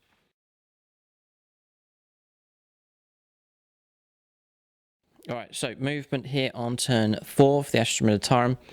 Units pulling back and forming a defensive line here now, just trying to hold the Tyranids back from capturing this objective. Some movement still going forwards here with Adeptus Mechanicus. Vanguard moving out, continuing to push ahead with the Breachers.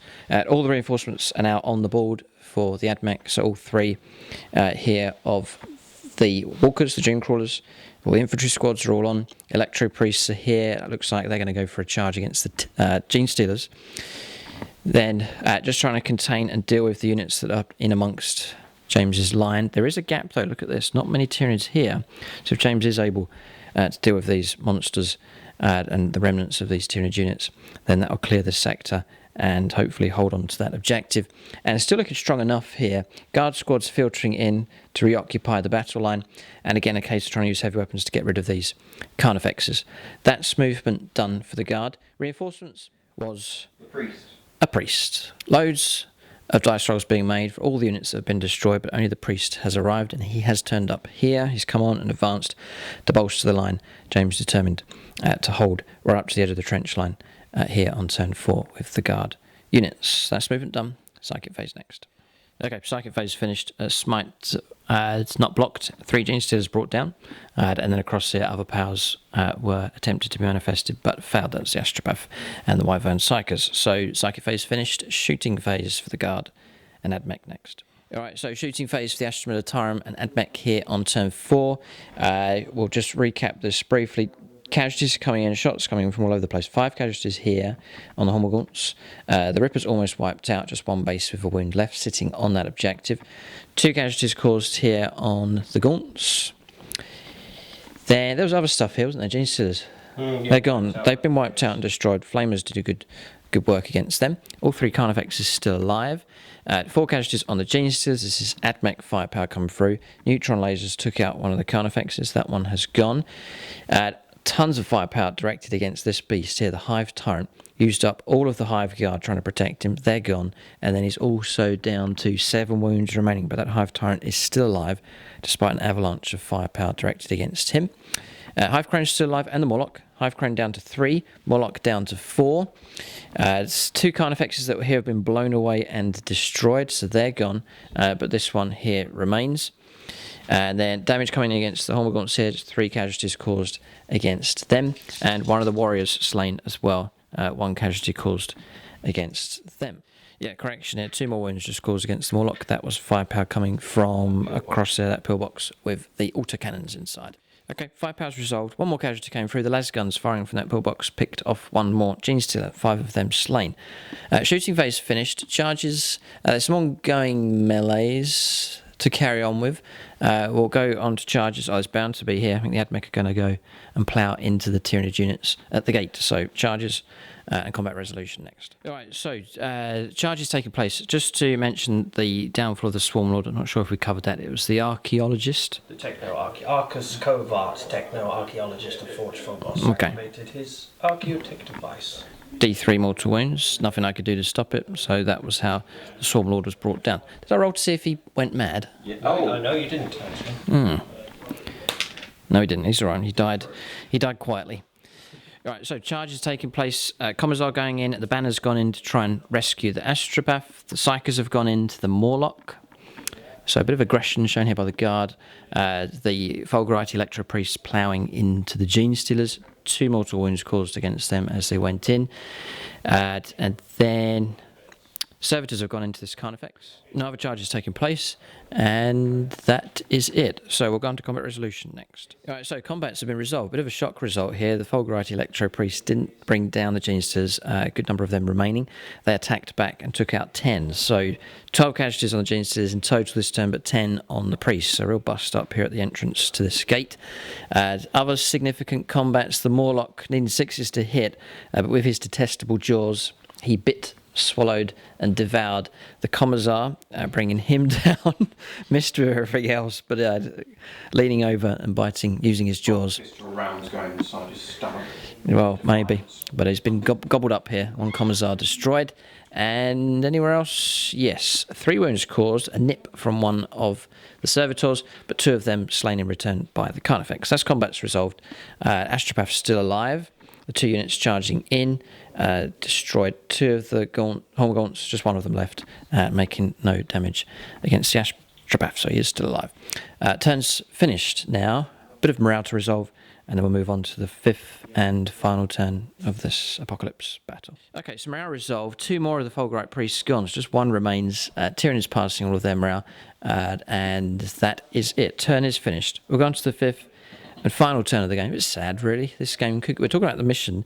The way the Tyranids are able to recycle their units and 6s to bring back monsters. The Guard holding their line quite well in this game, and the possibility of bringing back any of their units on 6s as well. This scenario really could just continue on here, but we're going to play one more turn just to round it off at turn 5. The current situation, Tyranids hold one objective. They've cleared and barely hold on to this one. Each objective's worth 5 points, so Tyranids need to go for another objective and hold it to the end of the game to get a draw, or to get a win, claim 2 more objectives and hold those to the end of the game. It's a long shot. It looks like the Guard may well at least get a draw here, if not the win. It's all about objective control now as both sides try to swarm onto objectives. We'll go on to turn 5 next for the Tyranids, their movement coming up next.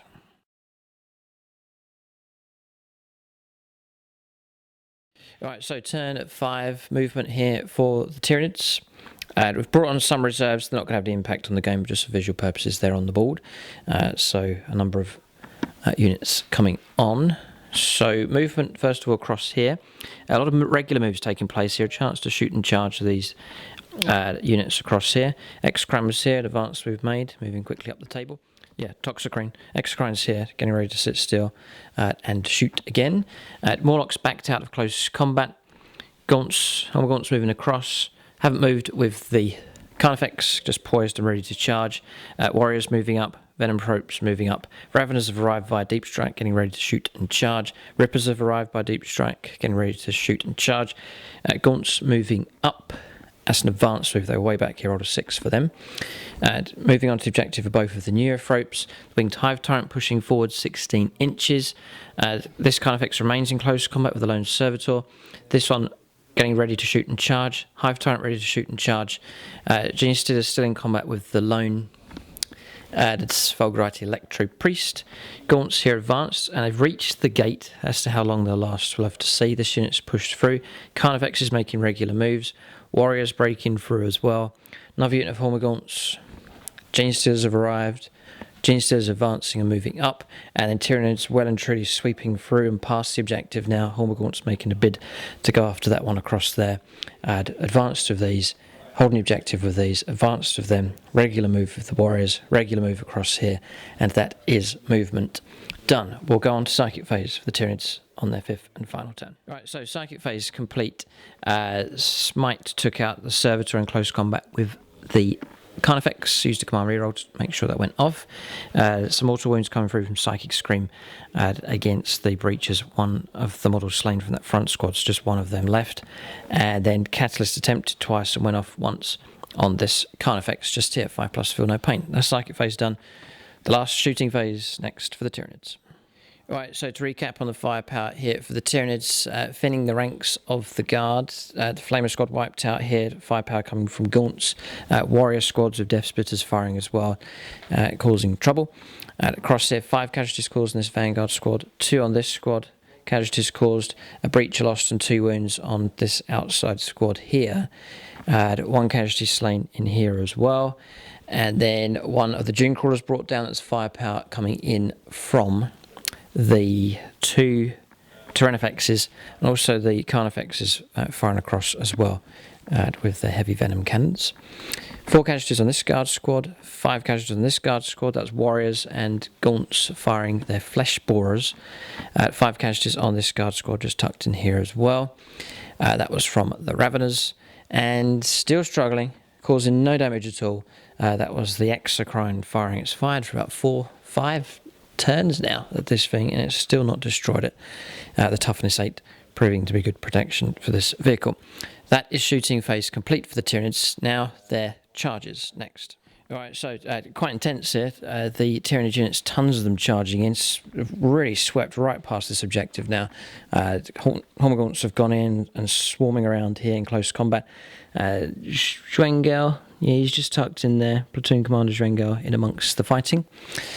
Then 2 Carnifexes have gone into the Vanguard, sort of heading off in this direction. This Carnifex has gone into there. The Warriors have gone into this Guard squad also. Gaunts couldn't charge. Warriors have decided not to charge. Hive Tyrant's gone in against this unit of Breachers. Carnifex against this Lone Breacher. Carnifex has gone into the Archaeologist. Hive Tyrant swung in against the Bonehead. Venomthropes and Warriors against this guard squad. Raveners made it in, and Hormagaunts against the Conscript squad. So serious trouble on this gun line now, right at the very last turn of the game. This is Platoon Commander Phrase. He's actually been charged by Carnifex. And it's not looking good for him. And then the Hive Crone's gone in against the Psychers and against the command party just here. That's Colour Sergeant Grizzle has been contacted. And then across here, foul charges. So right on this extreme flank, it looks like this objective will be secured, at least. So this one's secure. This one's in jeopardy, for sure. This one looks secure. One Gaunt's moved round, but it's not going to charge. And it's just going to sit there, but James should be able to clear that model away, no problem. This objective should be all right. But Tyranids do have some kind of chance of causing casualties across here. But Tyranids charging in thick and fast here. The Guard need to defend themselves. We'll get these combats resolved next. Yeah, so I'm going to try and living battering ram Mr. Phrase. Yeah, he's gone. So he's been run over by Carnifex, and that is the end of him. So he bravely commanded the sector, but that is the end of that brave platoon commander. All my patrons are brave. They're all brave, yes. About half of them have been slain though so far. We'll go on to combat resolution here. We'll get these combats resolved. All right, so combats resolved. Here, a slaughter taking place along this line. Conscripts and Guard Squad gone. Consolidation moves taking place. So it looks something like this now. It doesn't look particularly good here. Guard Squad holding, though, against the Venomthropes and Warriors charging in. One casualty taken and 1 wound dealt out in return. Carnifex smashed aside the Archaeologist and then slammed into the Guard. Squad just here, but no damage taken as James attacked back. Heroic last man stand from the Fulgurite Electro Priest. He hacked down 4 of the Gene Stealers before being finally destroyed. It's not much damage being caused here by the Hive Tyrant against the Breachers. Vanguard squad heroes quickly run over and destroyed by the Carnifexes. They've since made consolidation moves in this direction. There's 3 of them there. That's a nasty threat at the entrance of this Imperial position. We've just been talking about the game. If the Admech were never part of this battle, the Tyranids would have cut James's defence in 2 here, and there wouldn't have been much left on this flank for sure. So maybe their mission to head out towards that objective has failed, but they have plugged the gap and resisted this Tyranid attack at the entrance to this defence. Across here, casualties being taken, but the Guard hold. The Commander Juengel still alive, fighting in amongst the Hormagaunts, and the Warriors overrunning and destroying the infantry squad here, crossing over. Carnifex crossing over as well. Last combat's resolved. Nasty stuff here from the Tyranids. The Astra Militarum battle line seriously beginning to thin. Turn is finished. Morale has already been resolved. Units holding position. Just 1 squad broke morale here. 2 more Vanguard slain from that squad. 4 of them left. So we've been discussing the game. We're going to have a bit of a nail-biting finish here. It's turn 5. So objectives held. Tyranids hold this one. Tyranids hold this one across here, and they also now hold this one across here, and they've got 1 model on that, but then they're not going to hold that one. So holding 3 objectives. So the aim of the game for the Guard, this one's semi-contested, but the aim of the game for the Guard is to repel the Tyranids, clear that objective, and they will get the win. If the Tyranids continue to hold 3, the battle will be a stalemate. It will be a draw. So an objective here for the Guard: clear the Tyranids as much as possible, reclaim one of the objectives to win the battle. We'll see what happens. We'll go on to turn 5 now for the Astra Militarum and Adeptus Mechanicus allies.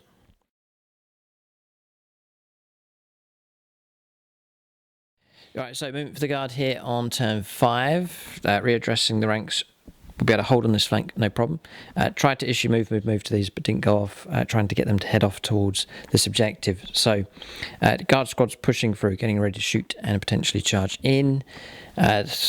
Reclaiming the walls here, or the barricades, with this squad pushing through. Admech, I think, have conceded the fact, apart from 1 lone breacher, has decided to break away from combat and head off towards the objective. He's just obeying orders. The others have been given fresh orders here to seal the gap and to defend the gates to hold the line, forming up nicely here, and then just no, they're all cheering him on. The lone breacher. So good for him. Good for him. And the Tyranids won't have a turn, so he will survive till the end of the battle. And then across here, backing out to close combat, getting ready to blow the Hormagaunts away, and then just to claim this objective. So it's looking all right for the Guard. We'll go on to their Psychic phase next. Okay, so Psychic phase finished. Powers attempted to cross here and failed. Just one. It was the... Who was it? The Astropath? No, Wyverns. Wyvern Psychers are +1 because Yes. 7 of them. They did a Super Smite. Super Smite, but still with a command reroll, still only managed to cause 2 mortal wounds on the Morlock. It's still alive with 2 wounds left. Psychic phase finished. Shooting phase next. Alright, so firepower resolved here. Gaunt squad taking casualties. These 3 Carnifexes do remain alive. Across here, Gaunts were gunned down very quickly. The last one to be shot was by the Skitarii Rangers just here, but that objective has now been secured. Tyranids do still hold this one. Some casualties coming through, but the priority was to clear this for the Guard on this flank. Then coming across here, there was a Carnifex there that's been blown away. Carnifexes, where are they gone? They're dead. They've been Caught in airstrike, officer of the fleet, mortars, plasma obliterator. everything that was in this sector that was available was thrown in against concentrated firepower to clear the Tyranids from this objective. It has worked. The Marine, I was going to call these Marines, Guardsmen pushing through, 1 or 2 of them in range. That objective by about 1 Guardsman has been reclaimed for the Imperium. Yeah, and there was supporting fire also coming through, bringing down the Carnifexes and monstrous creatures. That was supporting fire from the guns of the Adeptus Mechanicus, swinging around to help on this flank also. So the amount of Tyranids that are in there, and they've all been cleared away by some desperate firepower from the Guard. It's impressive stuff. And generally speaking, you can see along the line here, the ranks have been seriously thinned, but pretty much the Guard hold the line. They hold the gate, and it's just this breach here where that line has been compromised. So there's no real combats to resolve here. Tyranid morale will be auto pass. So really the game has finished, and we have a result. By 1 Guardsman in this particular battle, the Imperium has victory. They hold 4 objectives now on the table. So this one here, in the end, quite comfortably held. This one, by the length of a lasgun, has been held. But the Guard did have to hand it to them. Guard did well to clear that objective and hold it. This one quite comfortably held in the end. Then across here, this one comfortably enough. You can imagine if the game continued, the Tyranids would have pressed on this flank. This objective, though, is well and truly lost, and there is an official breach in the line. And good for you, Mr. Breacher. Good for you. He pressed ahead with the objective. It'll take him a turn or 2 to reach that. If he survives, you'll leave that to your imagination as well. But Tyranids well and truly hold this one. So there's 4 objectives held by the Guard, and then 2 objectives held by the Tyranids. So that is a victory here to the forces of the Astra Militarum and Adeptus Mechanicus. So the battle is over. So a few comments to pass here. This scenario has been an enjoyable one, as one of the better ones. So it's great to immerse an apocalypse game in some of the 40k lore. So the fate of Thandros here. Just hopefully this gives you an idea of the scale of the fighting. You can imagine this trench line and defensive network spreading perhaps for tens, hundreds of miles in either direction. This onslaught from Hive Fleet Behemoth crashing in against this Imperial defence. Ultimately, the defences at Thandros were overwhelmed and the population exterminated and consumed by the Tyranids. But in this particular sector here, just about the Imperial forces hold the line. Okay, we've been searching around amongst the bodies, the dead bodies and casualties here for patrons. There's a few of them alive. Most of them have been slain. So James will point them out. Who have we got? First Lieutenant Maxfield Knuckles, right. So Platoon Commander Knuckles survives over on that flank. So well done to him. There's a Major, despite the fact he was seriously wounded, carried the banner and encouraged the men to fight on. That was the one that was healed by the medic? Yes. All right, so resurrected by the medic and still holding the banner through to the bitter end. Good for him. That's Sergeant Grizzle. And First Lieutenant Luke Schwingel. He's alive, is he? Where is he? Alive. Where is he? Yeah. He's there. He's survived. No wounds. The Emperor. Okay, so he lost his flank, but he's still alive. A tactical withdrawal and ready to plug the gap once more once reinforcements arrive. And to my fallen comrades, an honourable mention to all of them. Yes, the others were slain, manning the defences here at Thandros. So that's the battle. I reckon it was a fair enough game, this one. Tyranids did stand a good chance. Sometimes they never reached the lines, but in this particular battle, we stretched it through to turn 5. 16 hours later, it's taken here, this game. But it's been a close battle. Tyranids could have won this one, but some well-coordinated firepower at the Guard brought about victory. That is the end of the game. Just to say thanks also to Patrick Darling for taking part, using his Adeptus Mechanicus. It's been great to see them on the board. They match in very nicely with this terrain and match in well with James's Guard as well. So it's been good to see them on the table. Shout out to Big Bristol Independent Gaming. If you're in Bristol area in the UK, you can check them out. And if you want to follow more of what Patrick gets up to, it's Winter Wizard 7 on YouTube and Instagram. And then James's channel, JB Wargame 87, for videos. And if you want to join the Guard, it's his Patreon page as well, where you can take part in games like this in the future. But in this particular battle, the fate of Thandros, I think, was sealed. But in this sector, the Guard have said no to the Tyranid advance. They've held the line by the length of a guardsman's lasgun. So that's the game. Units of the game, we've just been discussing which units have done well. I'm going to give it to the Morlock. It was a terror from the deep in this battle. Honourable mention also to the Swarm Lord and Hive Tyrant. Still the Hive Tyrant alive right at the very end of the game. Both of those models proved very difficult to shift. For the Adeptus Mechanicus, the Breaches filling in the gap proved very difficult to get rid of. So they are given unit of the game. Think so. Yeah, and then the Archaeologist as well, taking out the Swarm Lord, honourable mention to him. And for the Guard, James gives it to the heavy weapons teams. Not as many tanks in this battle, so firepower was required from them, and they did do very well. So that's units of the game for both sides. So what we'll do is we'll fade this battle report out with some appropriate music and some panning shots here of this battle as it continues. And we'll leave it to your imagination what would have happened next. A breach in the line across here, thinned out to defence on this side. Would they hold? How long would the Guard hold? We'll leave it to your imagination. But that's the battle. Great game. Thanks for watching, and tune in next time.